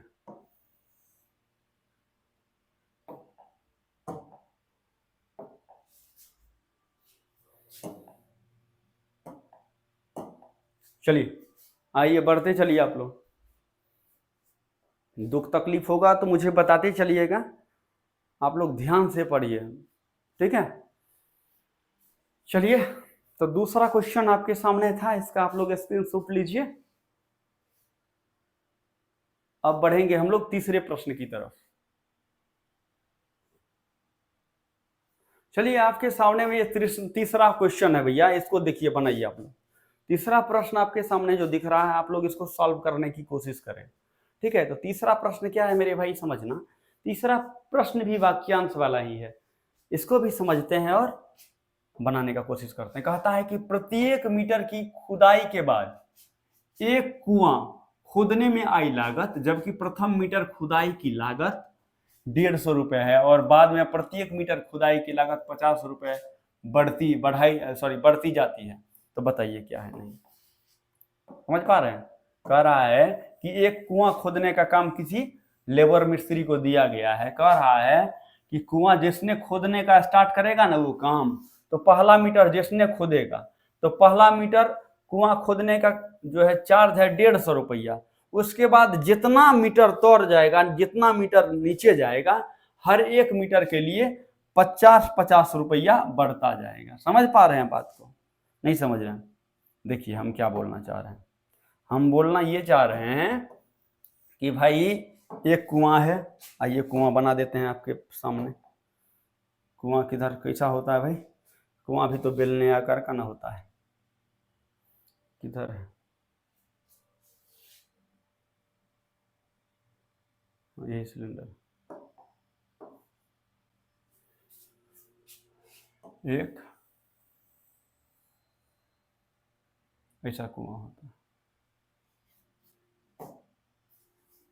कह रहा है कि भाई, कह रहा है कि प्रत्येक मीटर की खुदाई के बाद एक कुआं खोदने में आई लागत, जबकि प्रथम मीटर खुदाई की लागत 150 रुपए है और इसके बाद प्रत्येक मीटर के खुदाई की कीमत 50 रुपए है। तो बताइए ये एपी में है कि नहीं। देखिए होगा क्या, घटना क्या घटेगी। एक कुआं जिसने हम खोदने जाएंगे, पहला मीटर जिसने नीचे धंसा, पहला मीटर कुआं जिसने नीचे धंसा जमीन से, तो इसका पैसा 150 रुपये लेगा या 150 रुपये देगा। ठीक है, फिर क्या किया, कह रहा है कि पहला मीटर जो कुआं हम खोदेंगे तो उसका किराया लेंगे हम, उसका चार्ज लेंगे हम 150 रुपये। फिर उसके बाद जो अगला मीटर धंसाएंगे, चूंकि कुआं तो एक से अधिक मीटर का गहरा होता है, तो जिसने दूसरा किलोमीटर पर आएंगे हम, तो जो हमारा 150 रुपये है ना, उसमें हम वो तो लेवे करेंगे, संगे संग 50 रुपये एक्स्ट्रा लेंगे। समझ पा रहे हैं? यानी पहला मीटर गाड़ेंगे जिसने तो 150 रुपये हुआ, दूसरा मीटर पर जिसने आएंगे तो 50 रुपये अधिक लगेगा, यानी दूसरे मीटर का 200 रुपये लग जाएगा, यानी 150 पहले वाला 50 ये। फिर क्या हुआ, जब यहां तक कुआं पहुंच जाएगा तो फिर तीसरा मीटर अंदर जिसने जाएगा तो कहेगा भैया हम क्या लेंगे, फिर 50 रुपये इस मीटर का लेंगे। इसका मतलब ये है कि हर एक मीटर का कितना बढ़ रहा है, 50 रुपये। यहां पर भी आप देखिएगा तो 50 रुपये ही बढ़ रहा है। देखिए ना, बढ़ कितना रहा है, 50 रुपये ही बढ़ रहा है हर एक मीटर का। फिर यहां आइएगा तो फिर क्या होगा, जो है यहां तक का उसमें 50 और जुटेगा, उसमें 50 रुपये और जुटेगा। समझ पा रहे हैं? यानी पहला मीटर के लिए चार्ज 150 रुपया, दूसरा मीटर के लिए 50 रुपये और जोड़ दिए, तो पहला के लिए 150 है, दूसरा के लिए 50 और बढ़ेगा तो 200 होगा, तीसरा में 50 और बढ़ेगा तो 250 रुपया होगा, चौथा में 300 रुपया होगा, चौथा मीटर में, पांचवा मीटर में 350 होगा, छठा में 400 होगा।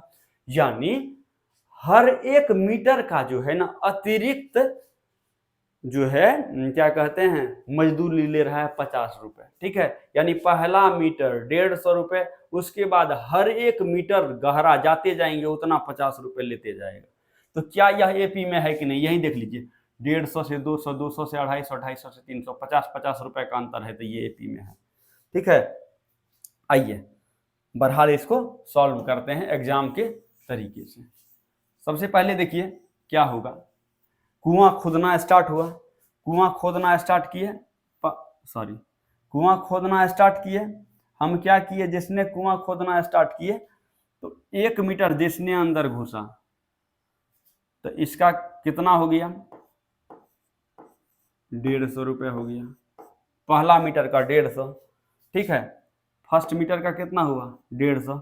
दूसरा मीटर में जिसने गया, दूसरा मीटर में जिसने गया तो क्या हो जाएगा, 150 इसका, 50 रुपये इसका, ठीक है। 150 इसका, 50 रुपये इसका, यानी इसमें हो गया कितना, 200, ठीक है। जिसने तीसरा मीटर कुआं खोदेगा, ठीक है, तो क्या होगा, इसका भी 50 रुपये लगेगा, ठीक है। तो 150 इसका, 50 इसमें आया, 200 हुआ, और इसमें 200 प्लस 50 आ जाएगा, तो हो जाएगा इसका कितना, 250। जिसने अगला मीटर में जाएंगे, पहला मीटर, दूसरा मीटर, तीसरा मीटर खुदाई, यहाँ पर जिसने चौथा मीटर में आएंगे तो हो क्या रहा है, पिछले यहाँ तक में 250 है और संगे संग 50 रुपये और लग गया, तो कितना, 300 रुपये। अब देखिए, अब यहाँ पर आप लोग देखेंगे तो बताइए कि क्या यह एपी में है। देखिए 150 से 200, 200 से 250, 250 से 300, 300 से 350, यानी ये कितना है, तो ये कहिएगा 50-50 है। इसका मतलब सार्वंतर एक जैसा है, तो यह एपी में है। तो इसको लिखने का क्या तरीका है, इसको समझिए। इसको लिखते हैं, इसको लिखेंगे सॉल्यूशन में।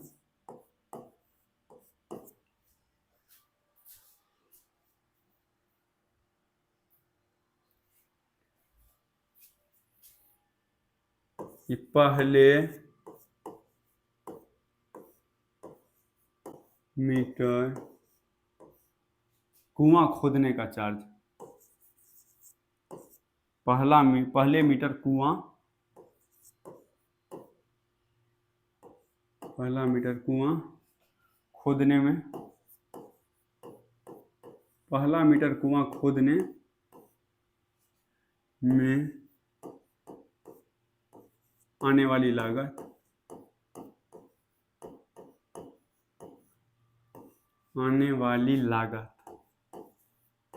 देखिए पहला मीटर जिसने कुआं खोदेगा जमीन के अंदर, जिसने 1 मीटर धंसाएगा, जिसने जमीन के अंदर 1 मीटर धंसाएगा तो मजदूरी देना पड़ जाएगा 150 रुपये।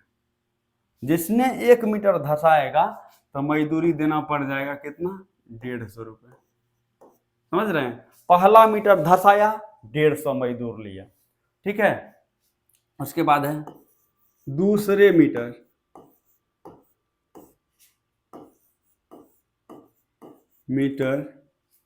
कुआं खोदने में आने वाली लागत, दूसरे मीटर कुआं खोदने में आने वाली लागत, यानी ये A2 होगा। A2 कैसे आएगा, A2 कैसे आएगा, पहला मीटर जिसने घुसा तो उसमें जो पैसा लिया उससे 50 रुपये अधिक लेगा, ठीक है। तो क्या आएगा, A1 150 है, A2 आ जाएगा 200 रुपये। देखिए कैसे इसको सॉल्व करेंगे, एक नंबर ना कटे आपका, ठीक है। अब देखिए तीसरे मीटर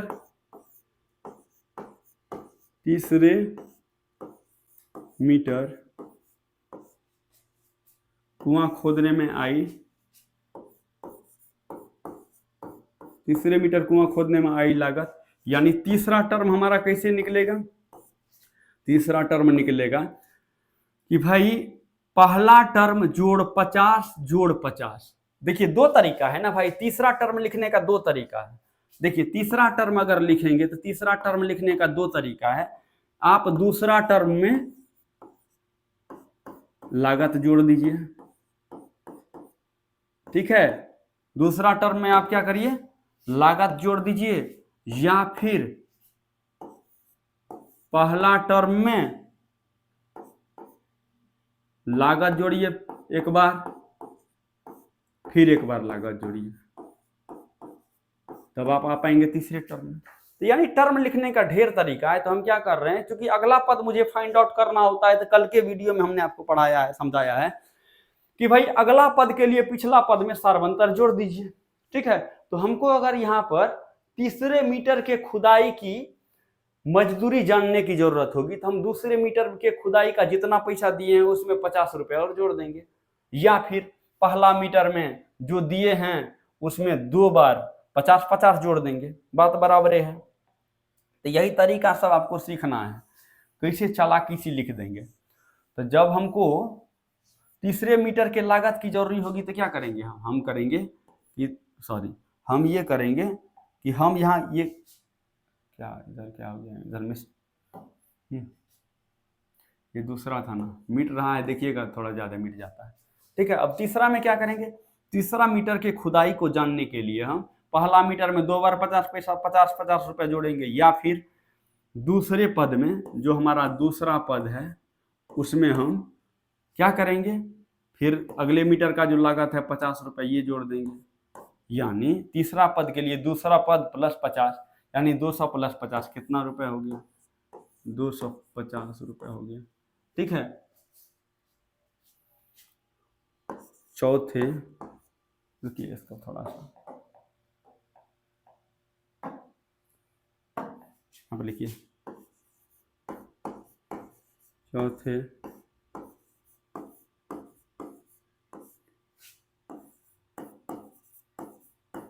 चौथे मीटर गहराई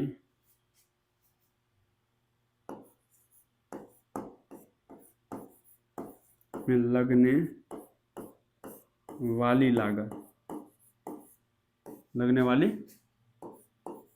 लागत चौथे मीटर में लगने वाली लागत, यानी चौथा टर्म अगर A4 है तो क्या होगा, A4 तक पहुंचने का 2 तरीका है।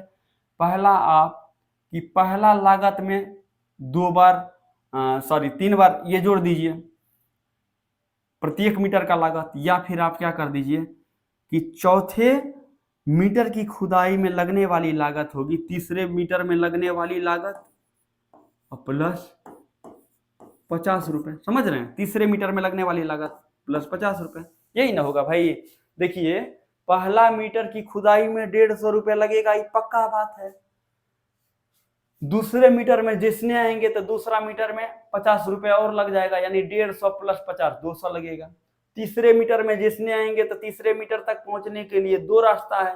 पहला रास्ता कि दूसरा मीटर तक हम 200 रुपए दे चुके हैं, तीसरे मीटर के लिए 50 रुपए अधिक और दे देंगे, या फिर पहले मीटर में जितना दिए रहेंगे उसमें 2 बार पुनः लागत 1-1 मीटर का दे देंगे, यानी 100 रुपए और दे देंगे तो तीसरा मीटर तक पहुंच जाएंगे। इसी तरह से चौथे मीटर तक पहुंच सकते हैं, तीसरा पद में 50 जोड़ देंगे, यानी 300 रुपए। समझ पा रहे हैं ये लागत अभी। तो अब देखिए श्रृंखला, इस तरह से जो श्रृंखला बनेगी, इस प्रकार जो श्रृंखला का निर्माण होगी क्या होगी, इस प्रकार जो श्रृंखला बनेगी, यह श्रृंखला बनेगी 150, 200,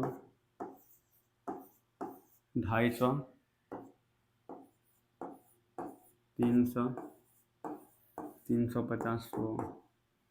ठीक है, अब देखिए, आप देखिए डी की बात करिए, डी क्या होता है, A4 माइनस A3 बराबर A3 माइनस A2 बराबर A1। अगर आप आएंगे 4 300 माइनस 250 250, ठीक है, बराबर 250 माइनस 200 बराबर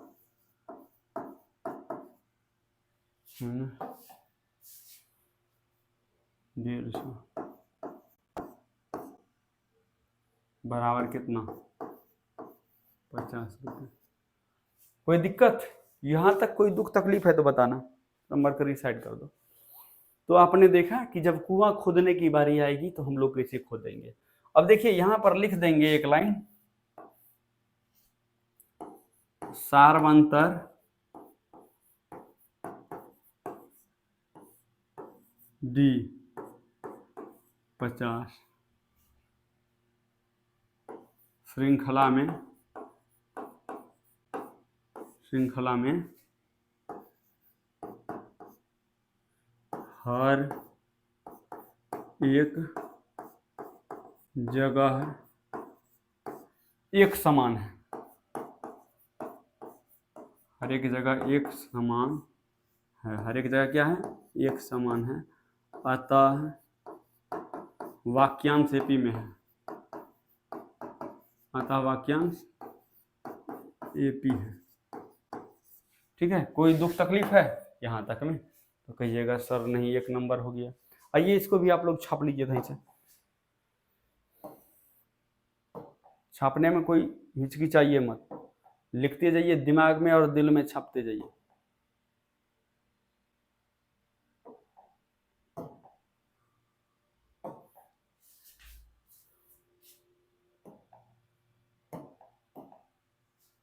चलिए आइए, लिख लिए?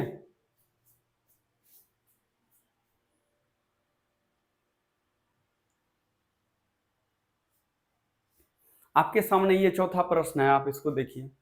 कह रहा है कि खाते में प्रत्येक वर्ष का मिश्र धन जबकि 10,000 की राशि 8% वार्षिक दर से चक्रवृद्धि ब्याज पर जमा की जाती है। बड़ा आसान क्वेश्चन है, देखिए आपको कितना आराम से इसको हम बता दे रहे हैं, आप ध्यान से देखिए इसको कैसा है। देखिए 2 चीज आप जानते हैं 2 चीज। एक चीज का आप नाम सुने होंगे ब्याज, ठीक है, सॉरी 1 सेकंड देना, ज्यादा नाम नहीं सुनिए आप लोग, रुकिए हम समझ आ रहे हैं। एक चीज का आप लोग नाम सुने होंगे साधारण ब्याज। क्या नाम सुने होंगे? साधारण ब्याज, सिंपल इंटरेस्ट, ठीक है। एक सुने होंगे चक्रवृद्धि ब्याज, चक्रवृद्धि ब्याज। पहला क्या सुने हैं? साधारण ब्याज, और दूसरा क्या सुने हैं? चक्रवृद्धि ब्याज।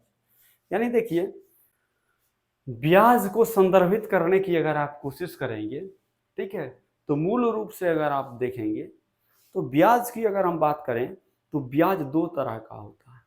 पहला होता है साधारण ब्याज जो मूलधन पर लगता है, ठीक है, जैसे 100 रुपये आप ब्याज पर किसी को दिए 8% की दर से, तो वह अगला साल आपको 108 रुपये चुकाएगा। समझ पा रहे हैं? दूसरे साल फिर क्या करेगा? 100 का 8% यानी 108 रुपये आपको चुकाएगा। समझ पा रहे हैं? तीसरे साल भी क्या करेगा?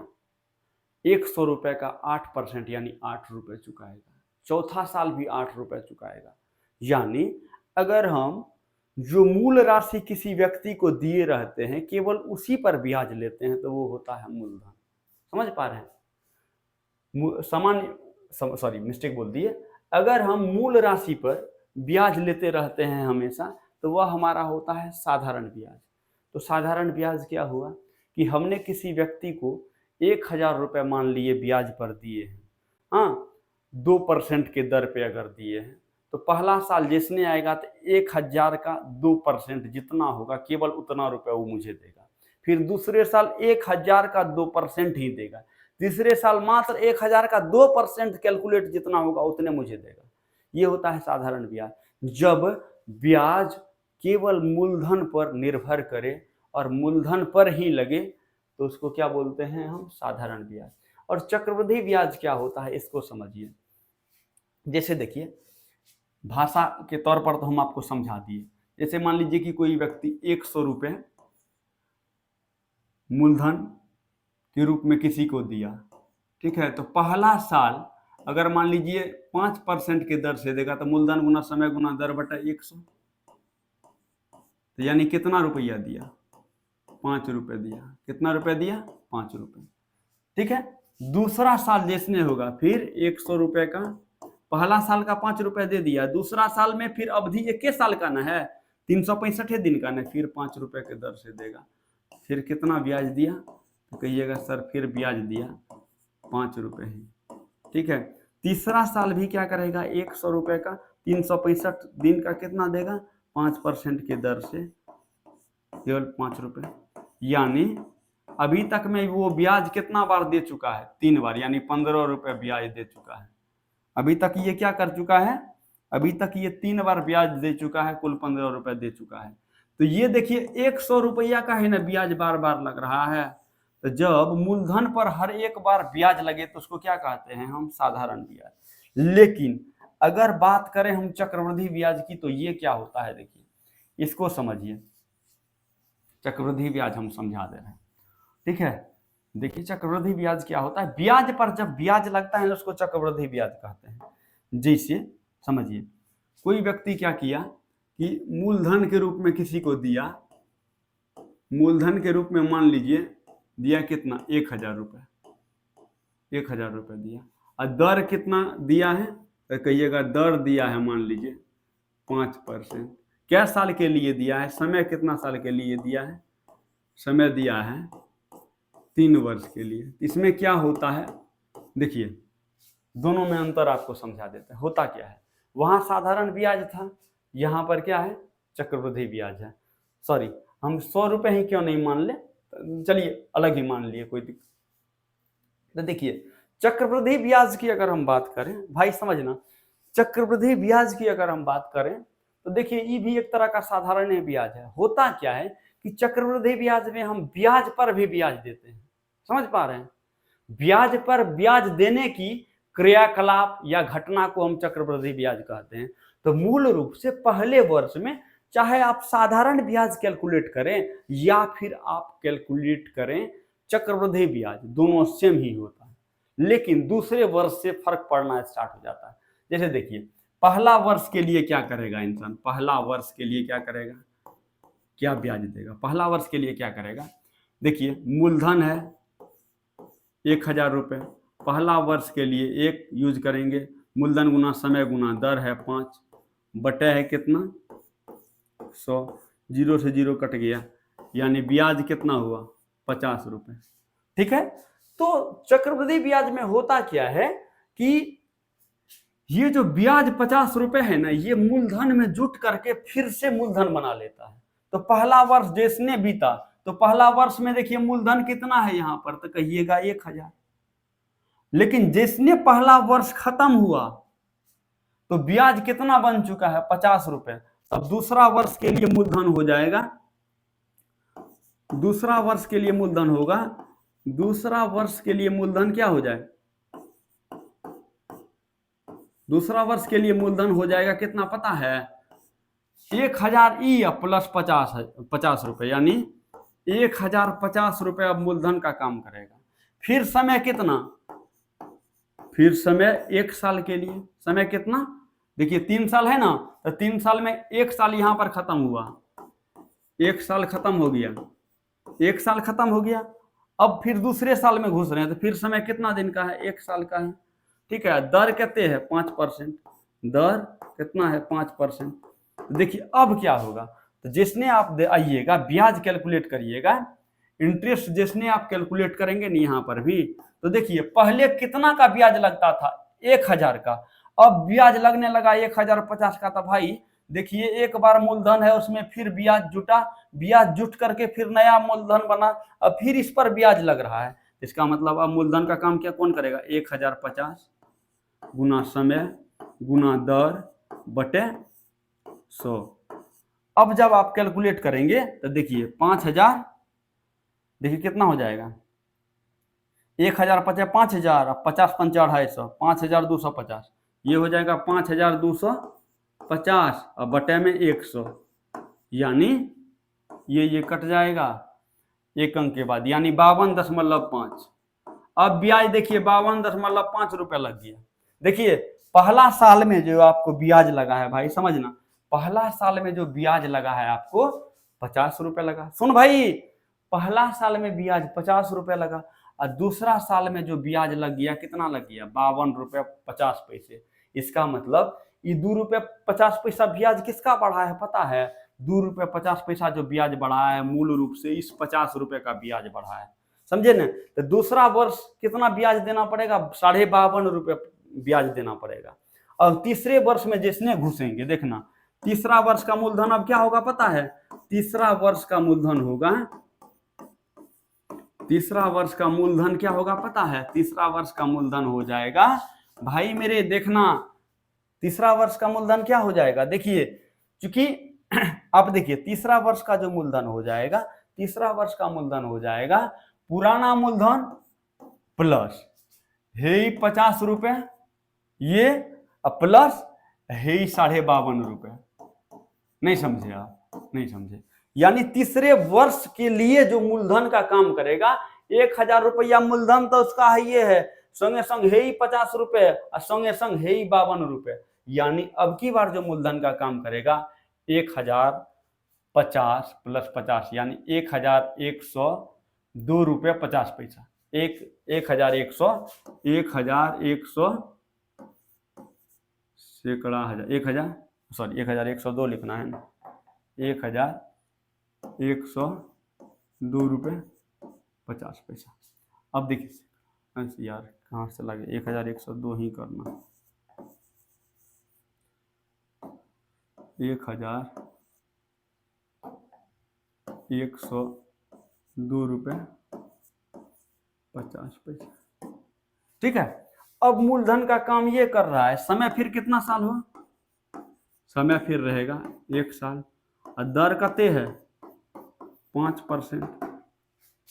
तो तीसरा वर्ष जो ब्याज अंतिम रूप से लगेगा ये हो जाएगा मूलधन यानी 1102 रुपये 50 पैसा गुना समय 1 वर्ष गुना दर 5/100। अब ये जो ब्याज होगा ना आपका, ये ब्याज क्या हुआ? पहला साल 1000 पर लगा, दूसरा साल देखिए पहला साल का मूलधन 1000 था, दूसरा साल जिसने चढ़ा तो मूलधन हो गया 1050 रुपया। ठीक है, तेसर साल जिसने चढ़ेगा तो मूलधन हो जाएगा 1102 रुपया 50 पैसा।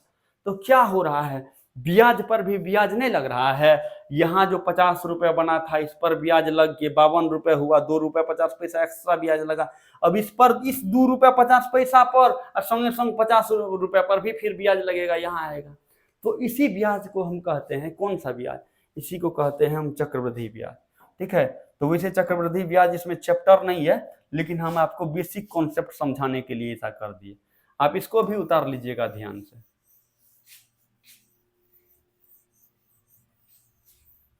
ठीक है, अब इस सवाल पर चलते हैं कि एक्चुअल में सवाल क्या कहता है। सवाल क्या कहता है, अगर इस सवाल के सॉल्यूशन की तरफ हम चलेंगे, सवाल के सॉल्यूशन की तरफ अगर हम चलें तो क्या हो रहा है समझना। कह रहा है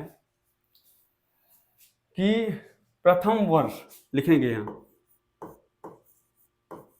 प्रथम वर्ष खाते में प्रत्येक वर्ष का मिश्रधन, यहाँ मिश्रधन की बात हो रही, ब्याज नहीं पूछ रहा है, मिश्रधन यानी ब्याज मिलके जो मूलधन के साथ बनाएगा वही होगा मिश्रधन।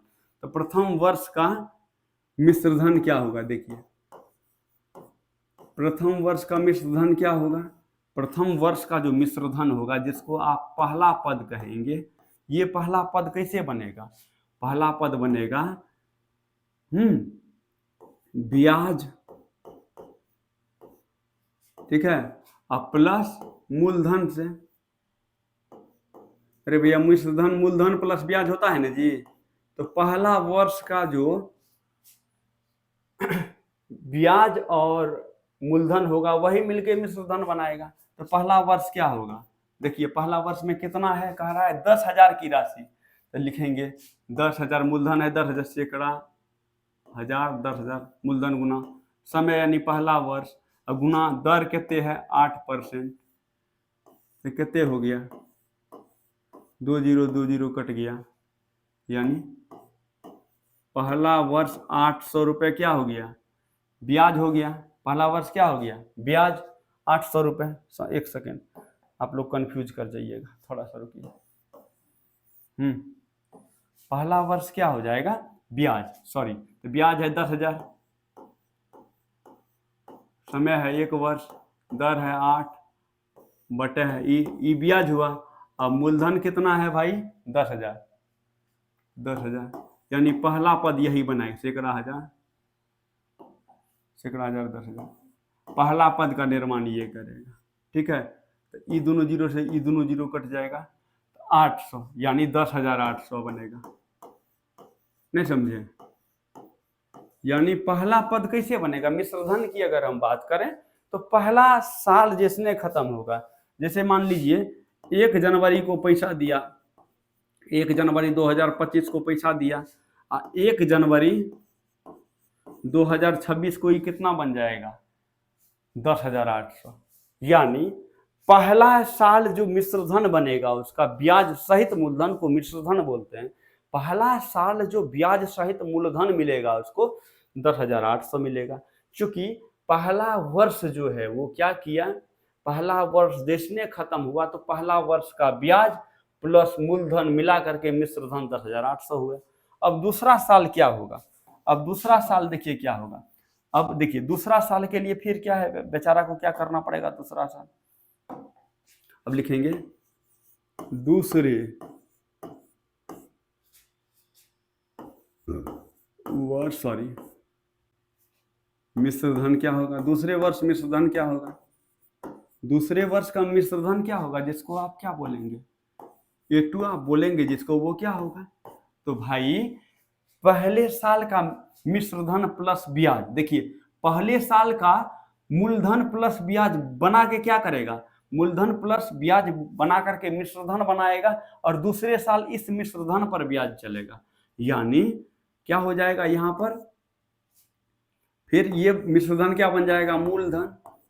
क्या बन जाएगा? मूलधन। और इसमें फिर क्या लगेगा? ब्याज। तो मूलधन प्लस ब्याज फिर बनाएगा किसको? फिर बनाएगा अगले साल के मिश्रधन को। तो देखिए अब मूलधन क्या हो जाएगा? तो कहिएगा सर मूलधन हो जाएगा 10,800। मूलधन गुना समय कहते 1 साल, दर कहते 8% बटे 100। ठीक है। अब प्लस, ठीक है, ये देखिए दूसरे वर्ष के मिश्रधन की बात कर रहे हैं। ये आ गया, ये ब्याज हो गया। अब संगे संग मूलधन कितना है? मूलधन कितना है? यही ना मूलधन बनेगा जी। तो इसमें 10,800 जुट जाएगा। समझ पा रहे हैं कि नहीं पा रहे हैं? ठीक है, तो कैलकुलेट करिएगा, इस 2 जीरो कट जाएगा। तो 108 800 864 864 इसमें जुट जाएगा। 10,800 में 864 जुटेगा तो क्या हो जाएगा? 4 6 8 8 16 11,664 रुपये हो जाएगा। 11,664 रुपये हो जाएगा। समझ पा रहे हैं कि नहीं समझ पा रहे हैं? नहीं समझ पा रहे हैं जी। अब तीसरे वर्ष की बात की जा रही है। तीसरा वर्ष में कहाँ जाएंगे? अब आइए तीसरा वर्ष, तब यहाँ पर लिखेंगे तीसरे वर्ष मिश्रधन क्या होगा? तीसरे वर्ष का मिश्रधन क्या बनाएगा? A3 बनाएगा। कैसे बनेगा भाई?